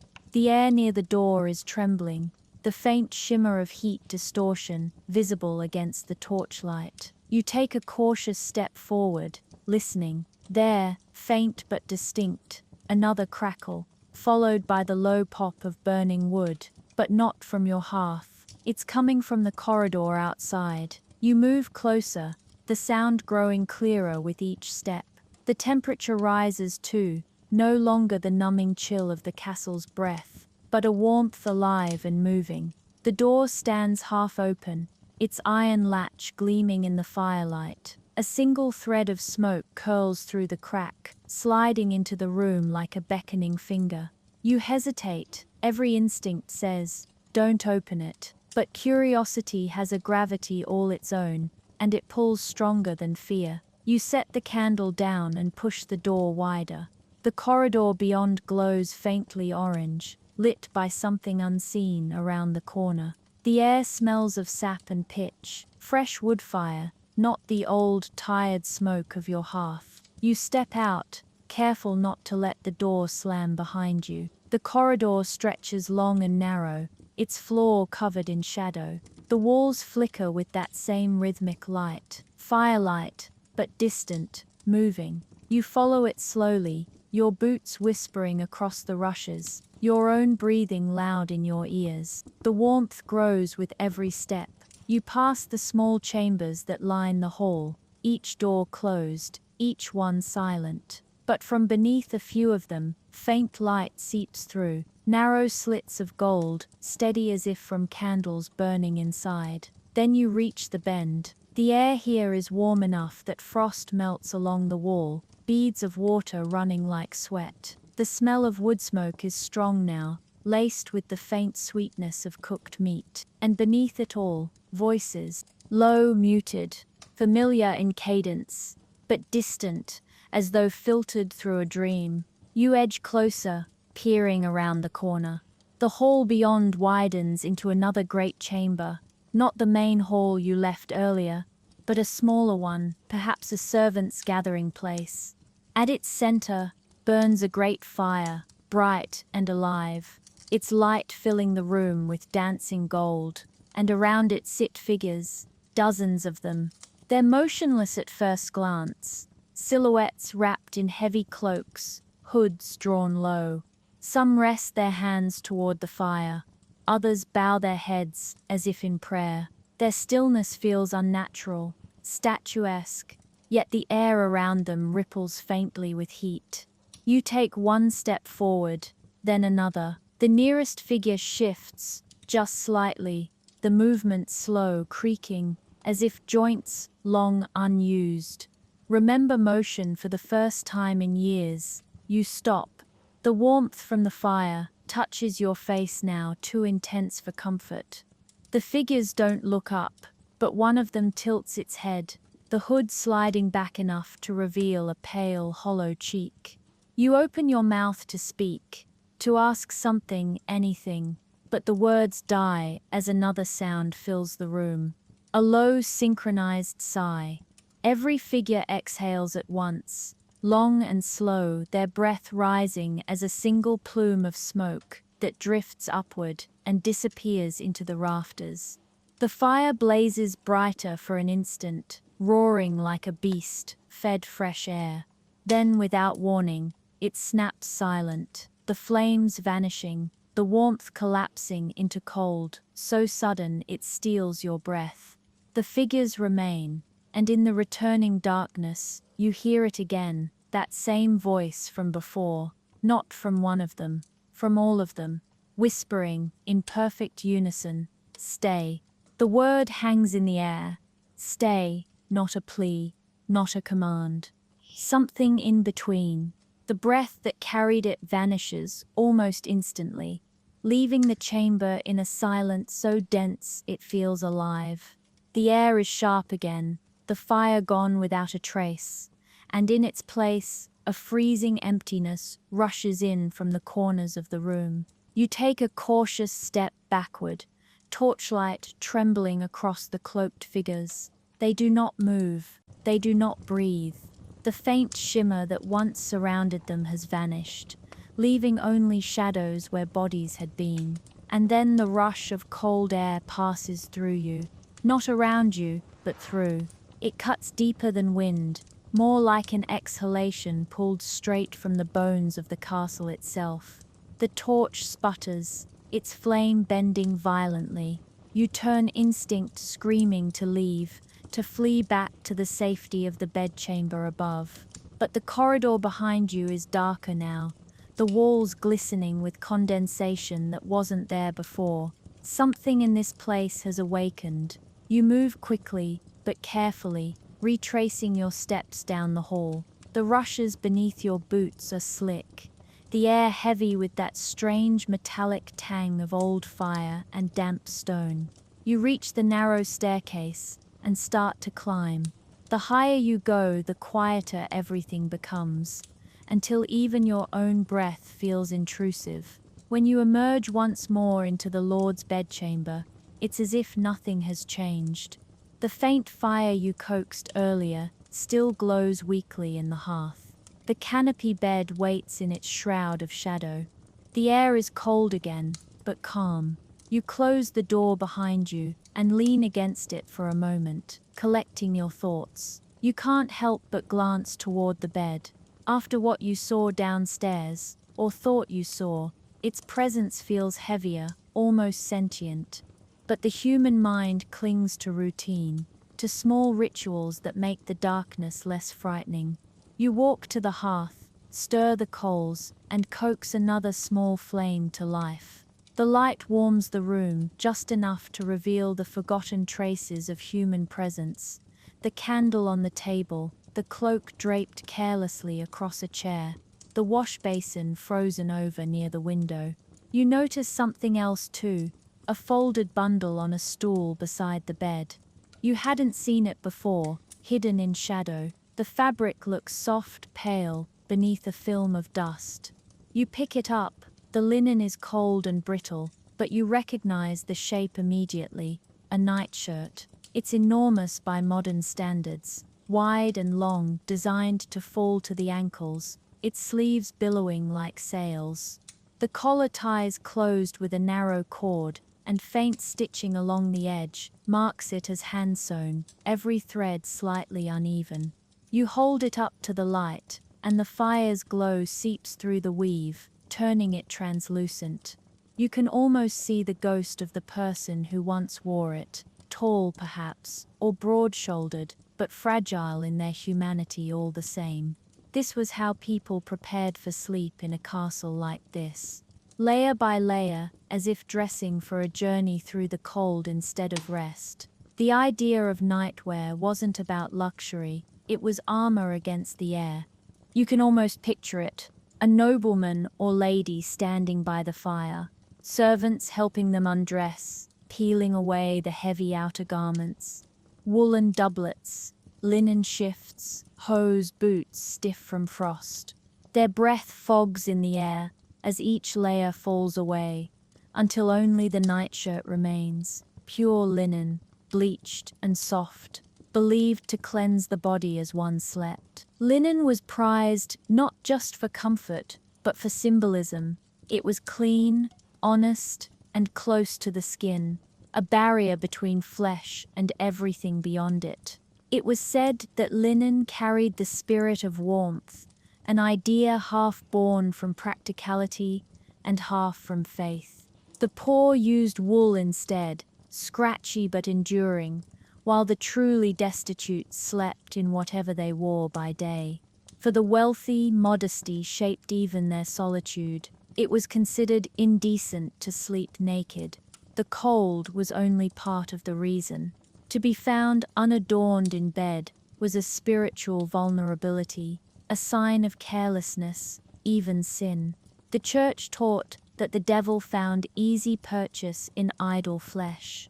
To sleep covered even in darkness was an act of discipline. You trace your thumb along the edge of the nightshirt's cuff. The fabric is frayed there, as though worn from habit, the way fingers worry at a thread when one cannot find rest. You imagine hands clasped in prayer beneath a fur blanket, lips murmuring nightly devotions. Lord, guard us waking, guard us sleeping.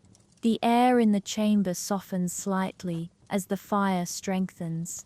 The glow reaches the canopy bed again, catching on the polished wood and turning the carvings golden. You drape the nightshirt across the stool and sit beside it, staring at the bed as if expecting someone to return to it. It's strange. The bed feels less like furniture now and more like a witness. Everything about it speaks of routine, of the intimate, repeating act of survival that unfolded here night after night. Dressing for sleep, closing the curtains, whispering prayers against the dark. Each motion a thread in the fragile weave between life and death. Because sleep, in this world, was never certain. People feared it, not for the dreams, but for the possibility of not waking. The cold could creep silently through the body, slowing the heart without pain. And if death came in the night, it often came gently, mistaken for sleep, until morning light revealed otherwise.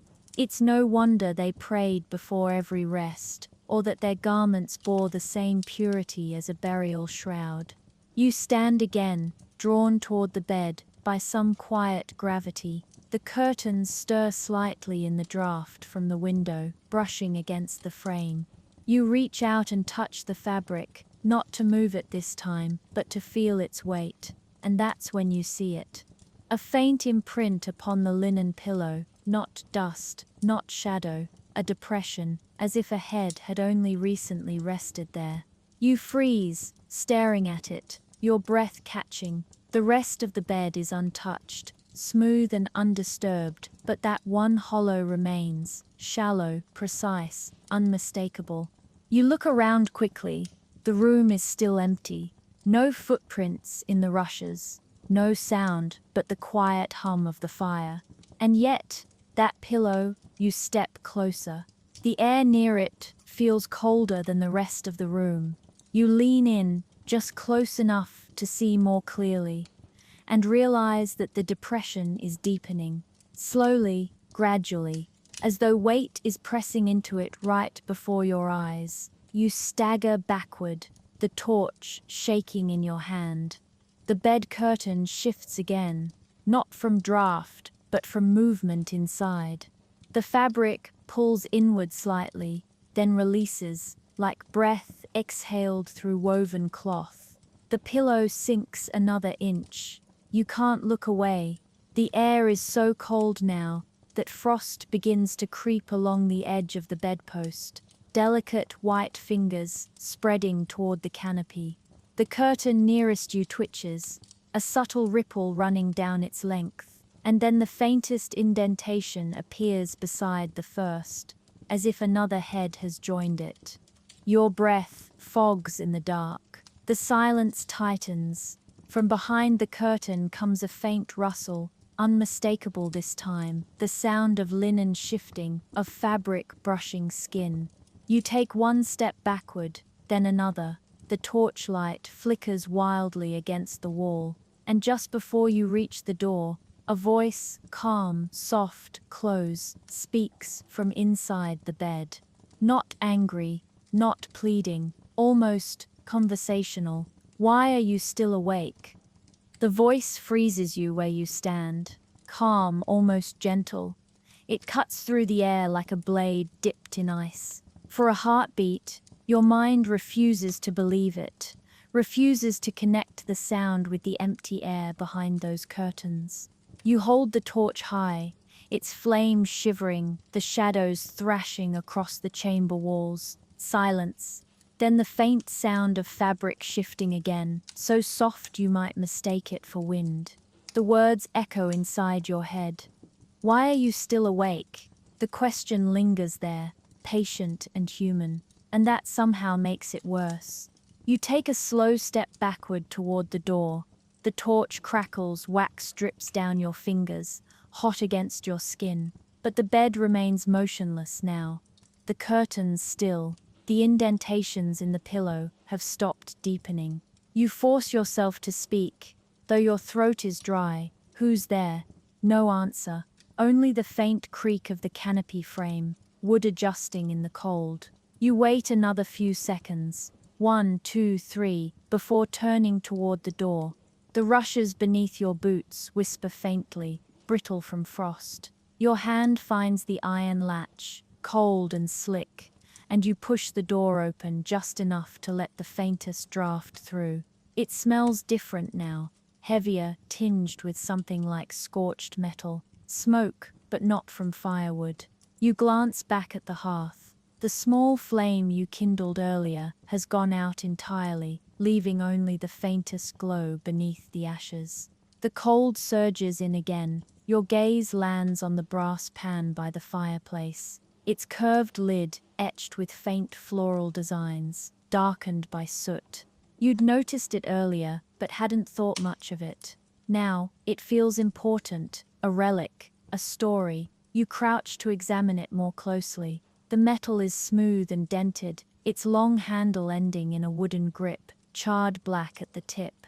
You pick it up, and the pan's weight surprises you, heavy, solid, almost ominous. When you tilt it, a faint rattle echoes inside, the sound of old ashes, or maybe small stones clinking together, a warming pan. You remember what you've read, how they were used to chase the cold from beds before sleep. Servants would fill the pan with embers from the kitchen hearth, close the lid, and slip it between the sheets, gliding it back and forth to spread heat evenly. It was a nightly ritual of quiet desperation, a race between warmth and time, but it was also dangerous. Accidents happened often. A servant left the pan too long, or the coals were too hot, or the bedding too dry. There were stories of sheets catching flame, of smoke filling chambers before dawn, of nobles perishing, not from cold but from the fire they tried to tame. The air around you feels suddenly heavier, thick with that burnt tang again. You run your thumb across the pan's lid and realize the metal is warm. Not faintly, warm. You haven't lit a fire. The coals are dead. The hearth is cold. You flip the latch and open the lid.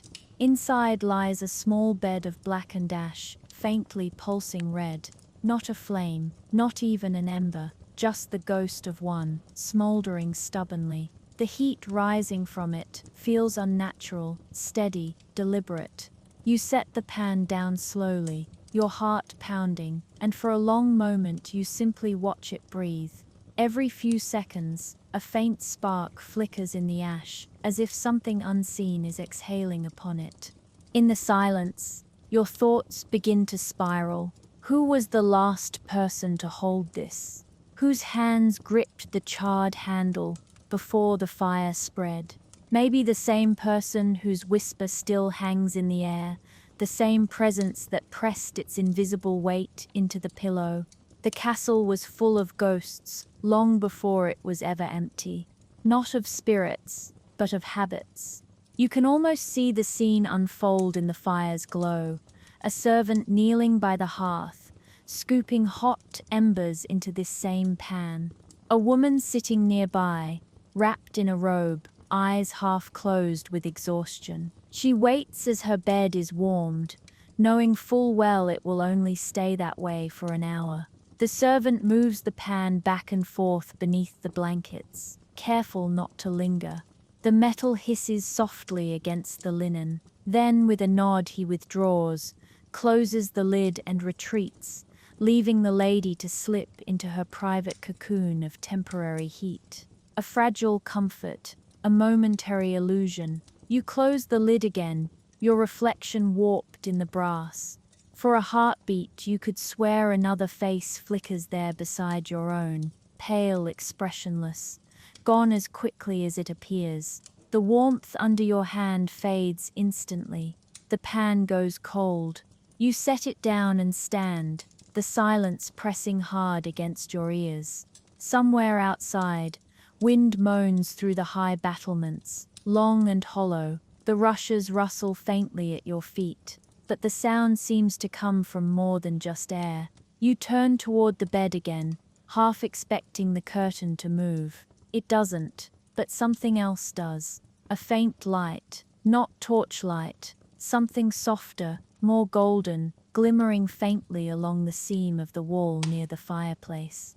You move toward it, crouching. The stones here are damp, slick with condensation. Between two of them, a narrow crack glows dimly, like firelight seen through cloth. You press your hand against the stone. It's warm. You can hear faint movement behind it. The quiet scrape of metal, the gentle clink of glass. Then voices, two of them, a man and a woman speaking softly, their words too muffled to understand. You lean closer, ear against the wall. The woman laughs, a quiet, fragile sound. The man says something in reply. Then there's a low whoosh, a rush of air, followed by a sharp crackle. Fire, the glow brightens, the warmth blooming against your cheek. You step back just as the light flares red, spilling briefly into the chamber through the crack. A sudden pulse, then gone. Silence returns. You stare at the wall, heart hammering, unsure if what you saw was memory, imagination, or something else entirely. The castle's walls are thick, but time doesn't seem to obey the same rules here. You feel as though you've brushed against a moment, trapped between centuries. A flicker of life replaying itself long after its players turn to dust. Then, faintly, from within that same wall, a sound emerges, a single quiet knock. You freeze. Another, 3 knocks now, spaced evenly, deliberate. The air vibrates with them. You reach out instinctively, pressing your palm flat against the stone. It's warm again, too warm.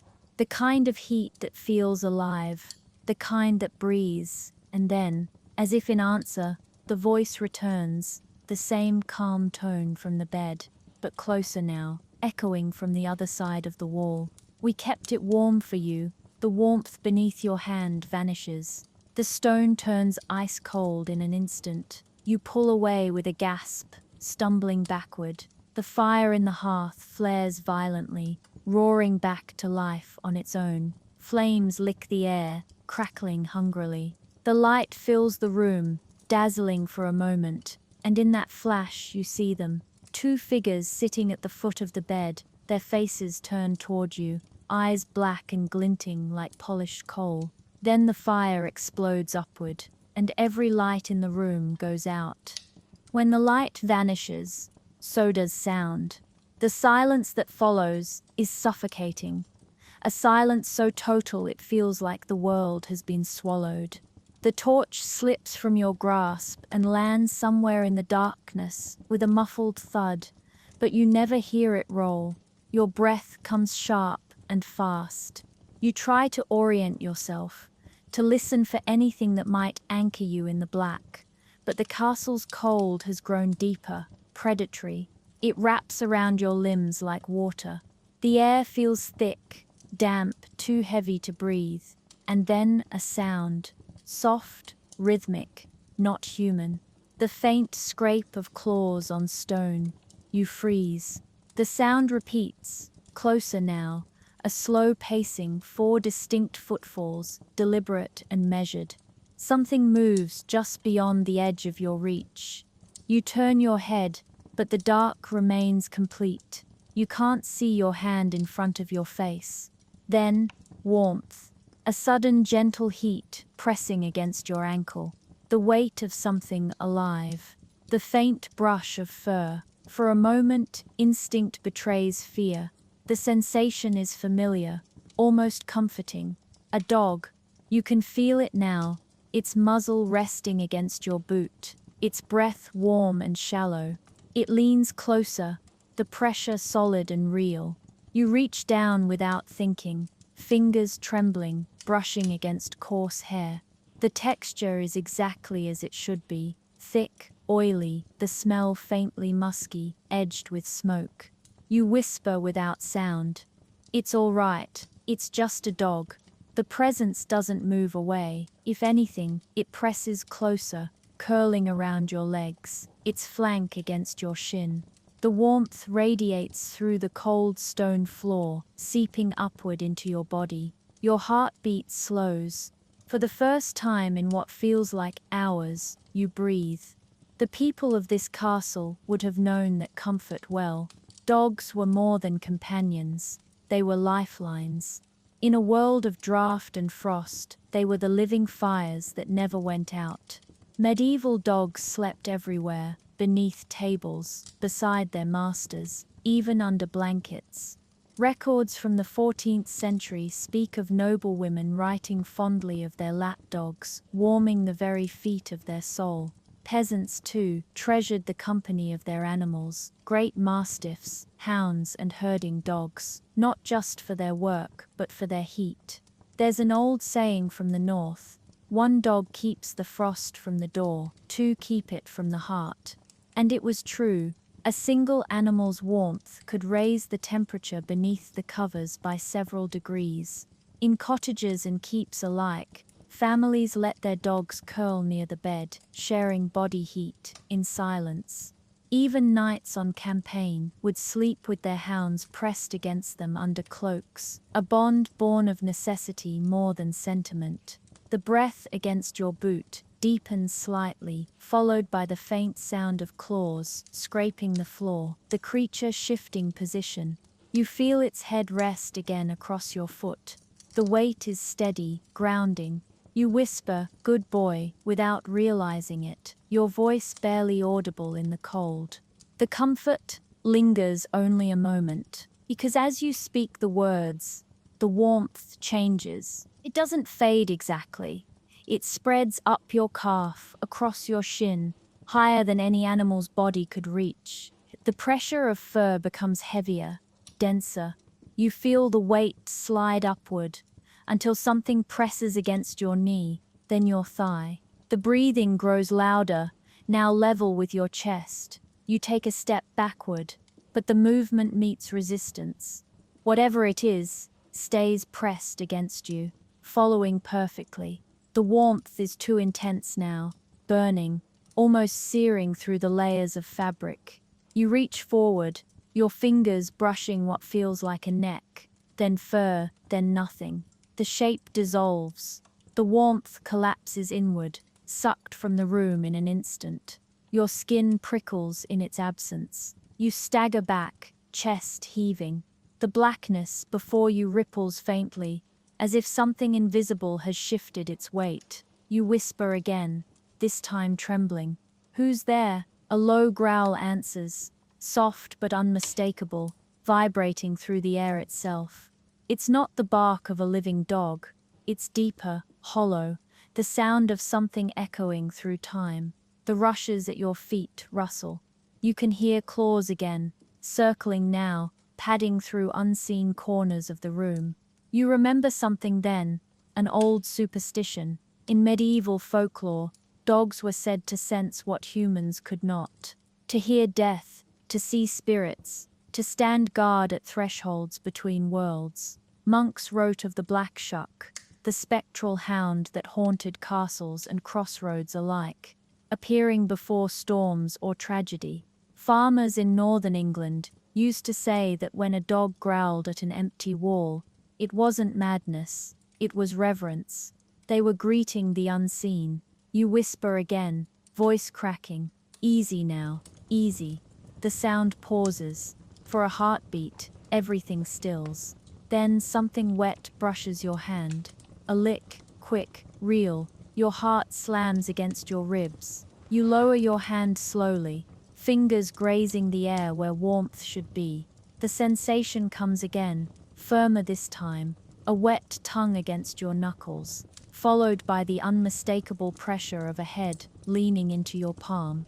It's real, it feels real.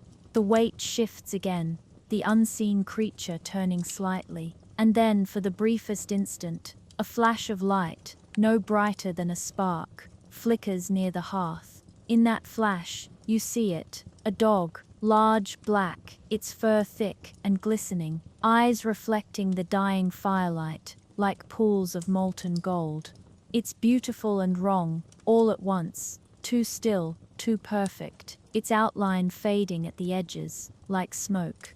Then the light dies, and the warmth disappears. You stand motionless, hands still suspended in air, the echo of the creature's touch lingering against your skin. Your ears ring with silence again. Slowly, the faint orange glow returns to the hearth. Just embers, but enough to paint a faint outline of the bed and the rushes. The room looks normal again, empty. You bend down and retrieve your torch. The wood is still smoldering faintly. You blow on it until it flares back to life, the flame unsteady but strong enough to hold. When you turn back toward the bed, you see the marks, faint impressions on the rushes, paw prints, large and spaced evenly, circling where you stood. They trail across the floor toward the hearth, and stop there, as though the creature had walked straight into the fire. The ashes stir once, shifting on their own. Then from within the chimney, deep and low, comes a single bark, distant, echoing through the stone. You stare, breath caught in your throat. The sound fades, replaced by another, a series of faint knocks, irregular and uneven, coming from above. You raise the torch toward the ceiling, the orange light glancing off the blackened beams. The noise continues, spreading, multiplying, not just one source, but many. It sounds like footsteps, dozens of them, and every one of them is moving in your direction. The sound from above spreads like rain, not chaotic, but measured, deliberate. The pattern of footsteps moves across the ceiling beams, then down the far staircase, echoing through the thick bones of the castle. You stand beneath it, frozen, the torch raised high, its glow quivering against the damp stone walls. The last thing you heard was that single bark, swallowed by the chimney's throat. Now the steps multiply, heavy ones, light ones, the uneven rhythm of many feet walking where no one has walked in centuries. They aren't hurried, they're coming. The old castle is alive again. You back toward the hearth, the flame in your hand trembling as the noise nears the chamber door. For a second, it sounds as though they're just outside, feet shuffling on the rushes, the faint rustle of cloth, and then a sigh, long and weary, like wind exhaling through lungs of stone. And then, silence again. You wait, breath held, until even the echo of movement fades. But you don't trust it. The air has shifted. It carries warmth now, faint but undeniable. Not the heat of fire, but the body heat of many people. It reminds you of something primal, a crowded room, breath fogging in lamplight, the musk of humanity clinging to air that hasn't yet cooled.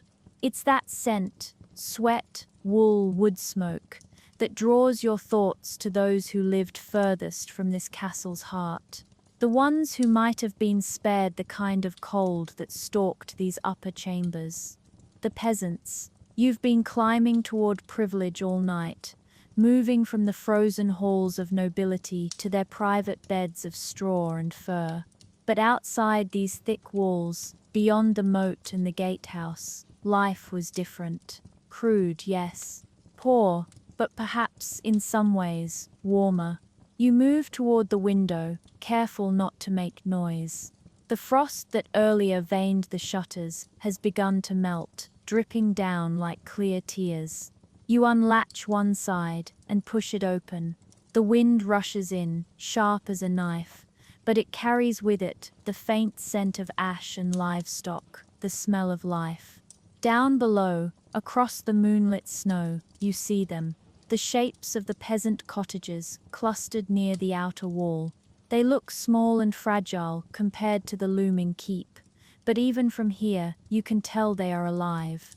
A soft orange light flickers from cracks in their shutters. Smoke curls upward from low chimneys. The peasants slept where they lived, in single rooms that held families, animals, food and fire, all together. Their walls were made of wattle and daub, their roofs thatched, their floors packed dirt. To the nobles above, it seemed squalid, almost animal. But you can imagine what those cottages must have felt like in the dead of winter, tight, smoky, and alive with warmth. You picture it, a family gathered around the hearth, goats and chickens pressed close to the straw-strewn floor, the air thick with the smell of cooking and sweat.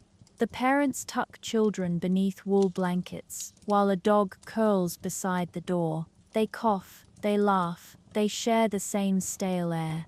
Yet, somehow, they endure.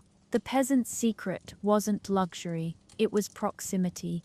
The smallness of their world meant that every breath, every heartbeat, every animal within those walls contributed to the same pocket of warmth. A single fire could heat the whole house. Their homes may have been crude, but they were alive, breathing in unison with those who built them. Up here, in the noble chambers of carved oak and stone, you stand surrounded by everything wealth could buy, and yet, all of it feels dead. The cold seeps back into your bones.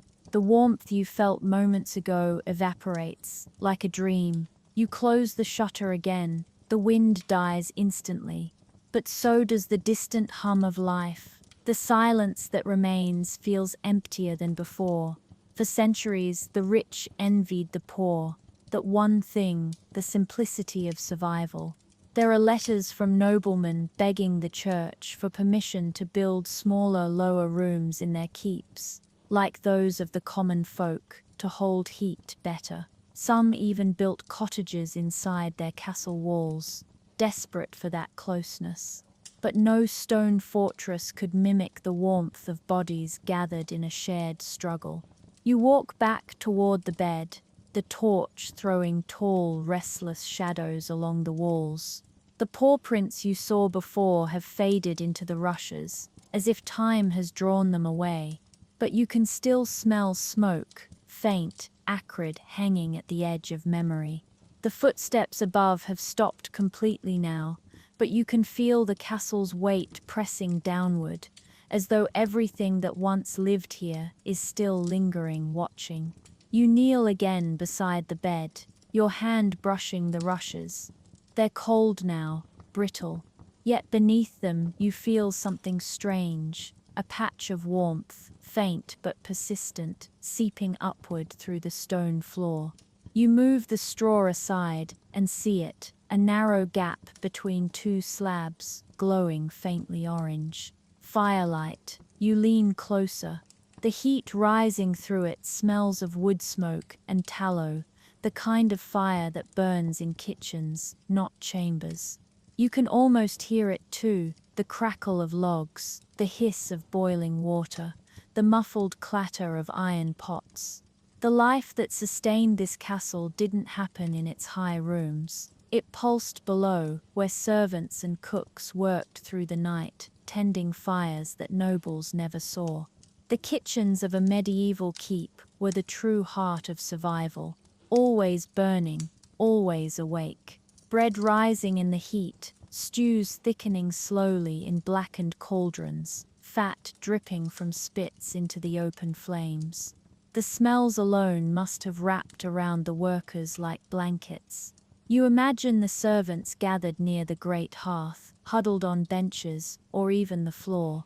They'd share crusts of bread, trade gossip, laugh softly, steal moments of warmth before duty called again. Perhaps a dog or two lay stretched out beside them, paws twitching in sleep. For them, the kitchen was church and refuge both, the one place the cold could never conquer. You press your hand closer to the gap in the floor. The heat pulses again, rhythmic, alive. For a moment you think you can hear faint voices, laughter, maybe, or the crack of logs splitting. But beneath it, there's another sound, slower, deeper, the rhythmic rasp of something dragging. You lean closer, the heat intensifies, and the laughter cuts off abruptly. Then comes a single harsh thump. The light below flares, red, blinding. The air rushing through the gap sears your skin. You jerk back, the torch flailing, as a voice, faint but unmistakable, rises through the stone. It's the same calm voice you heard before. The one from the bed. This time, it doesn't whisper. It sings. A slow, wordless melody, low and sorrowful. The sound of something ancient, remembering itself. The heat beneath the floor fades as the song continues, each note vibrating through the stone like a heartbeat. You can't tell if it's coming from below or from within the walls themselves. Then, from the corridor outside, a door slams. The sound echoes once, twice, then stops. You turn toward it, the torch guttering in your hand, and see movement, faint, wavering, at the far end of the passage. A flicker of light, footsteps, and a figure, tall, cloaked, walking slowly toward your door. The voice beneath the floor stops singing, and the castle holds its breath. The figure at the end of the corridor doesn't stop walking. Each step echoes faintly, deliberate, and even like the slow ticking of a clock long buried in dust. The torch in your hand trembles, throwing the light in jerks across the walls, and for a moment you wonder if the shape is even human. The cloak it wears moves strangely, too heavy, its folds dragging along the floor with a sound like damp cloth. You back toward the bedchamber door, your pulse quickening. The closer the figure comes, the clearer the air around it grows, warmer, strangely enough, as though the cold recedes before its advance. But it isn't the gentle warmth of fire. It feels seasonal, the soft humidity of spring air breaking through a long frost. The corridor ripples in the heat haze. You push the door shut just as the figure reaches the threshold. The latch catches, metal clanging faintly in the silence. You wait, breath held, but the steps stop. No knock, no voice, just the faint crackle of warmth on the other side of the wood. When you finally open the door again, the corridor is empty. Only the smell remains. Grass, damp soil, something living. A smell that doesn't belong in this dead, frozen castle. You step into the hallway, and the air greets you like a sigh from another world. It's subtle, but unmistakable. The breath of change. And that's when you realize where you are in the story of this castle's life. Not the eternal winter that dominates it now, but the slow turning of seasons, the endless cycle of human adaptation. Because in medieval castles, warmth wasn't constant, it migrated. Like the people themselves, the nobility lived a kind of quiet migration every year, moving through their fortress as the light shifted. In summer, they slept high, near the towers, in rooms that caught the faintest wind, where the heat could escape through the narrow arrow slits. But in winter, they descended, abandoning the great halls and upper chambers for smaller rooms, closer to the kitchens, closer to fire, closer to life. You walk slowly down the hall, your torch lighting the way. You can almost see it, servants carrying linens and furs down these same stairs, hauling the possessions of their masters from one level to another. Each season meant rebuilding life from the ground up. Summer rooms aired out and abandoned. Winter rooms sealed tight, tapestries hung, hearths restocked, furniture rearranged to catch every possible spark of heat. It was more than practicality, it was ritual. The castle breathed with its inhabitants, expanding and contracting as the world outside changed. You pass a small chamber on your left, one of those winter rooms. Inside, the walls are lined with faded cloth, now stiff with frost. The fireplace yawns dark, filled with bird nests and soot. In the corner, a single wooden chair remains, half sunk into the rushes, its arm polished smooth by the touch of hundreds of hands. It's easy to imagine someone sitting there once, watching the snow fall beyond the shutter, a cup of hot wine steaming faintly in their hand. The same rooms that now feel haunted once rang with the small, comforting noises of domestic life. Spoons stirring broth, dogs sighing in their sleep, whispers of servants preparing for dawn. These spaces were never meant to be silent. They were meant to move. Every change of season brought a reshuffling. Beds relocated, walls draped, fires rekindled. People didn't fight the rhythm of the cold. They danced with it, shifting their lives to meet it halfway. You make your way further down, the torchlight flickering against a set of wide steps. They descend toward the kitchens, the heart of the winter migration. You can feel it now, the faint updraft of warmer air rising from below. The ghosts of centuries of fires still seem to breathe here. At the bottom you emerge into a vaulted chamber. The walls glow faintly orange, as if remembering flame. Long rows of blackened hearths line the stone, their chimneys stretching upward into unseen heights. Scattered across the floor are relics of life, a broken wooden spoon, an iron pot, the skeletal remains of a chair, and the warmth. The warmth is real now. It rolls out in waves from the far corner, where one hearth, impossibly, still burns. You walk toward it slowly, heart hammering, every step echoing off the walls. The fire crackles faintly, alive but strangely self-contained, as though it doesn't consume the wood beneath it. The heat is soft, almost human in its pulse. Then you see them, figures gathered around the fire, faint outlines, like smoke given shape. Men and women, seated on the floor and benches, their faces turned toward the glow. Some hold bowls, others simply warm their hands. They're not solid, but neither are they empty. Translucent silhouettes filled with the shimmer of heat. Their movements are slow, graceful, weary. You stop just beyond the edge of the firelight. They don't turn to look at you. One by one, they begin to rise, stretching, gathering what looks like blankets and cloaks. Their gestures are calm, purposeful, a quiet migration in miniature. A woman passes close by, her outline rippling like water. For a moment her face catches the firelight, serene, peaceful, her eyes closed as if in prayer. She carries a candle cupped in her hands. Its flame burns steady and golden. She walks toward the stairs leading upward, toward the rooms above, toward the places where warmth no longer lives. The others follow, silent and sure, their candles a procession of light that climbs through the shadowed stairwell. As they disappear into the dark, the fire before you dims. The heat fades with it. You're left in the echo of their movement, the faint scent of tallow and smoke hanging in the air.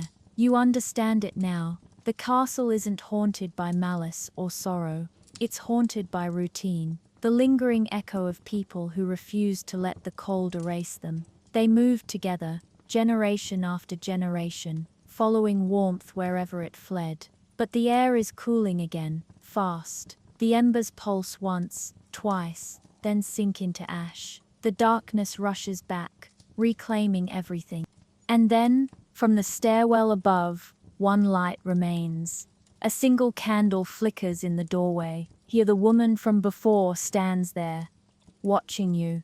The flame in her hand glows steady, despite the draft that sweeps through the hall. Her lips move, but her voice is no louder than breath. You take a step closer, straining to hear. She whispers time to go. The candle gutters once, and goes out. The dark collapses inward. All at once, the warmth vanishes. The floor beneath you feels like ice. The torch sputters and dies in your grasp.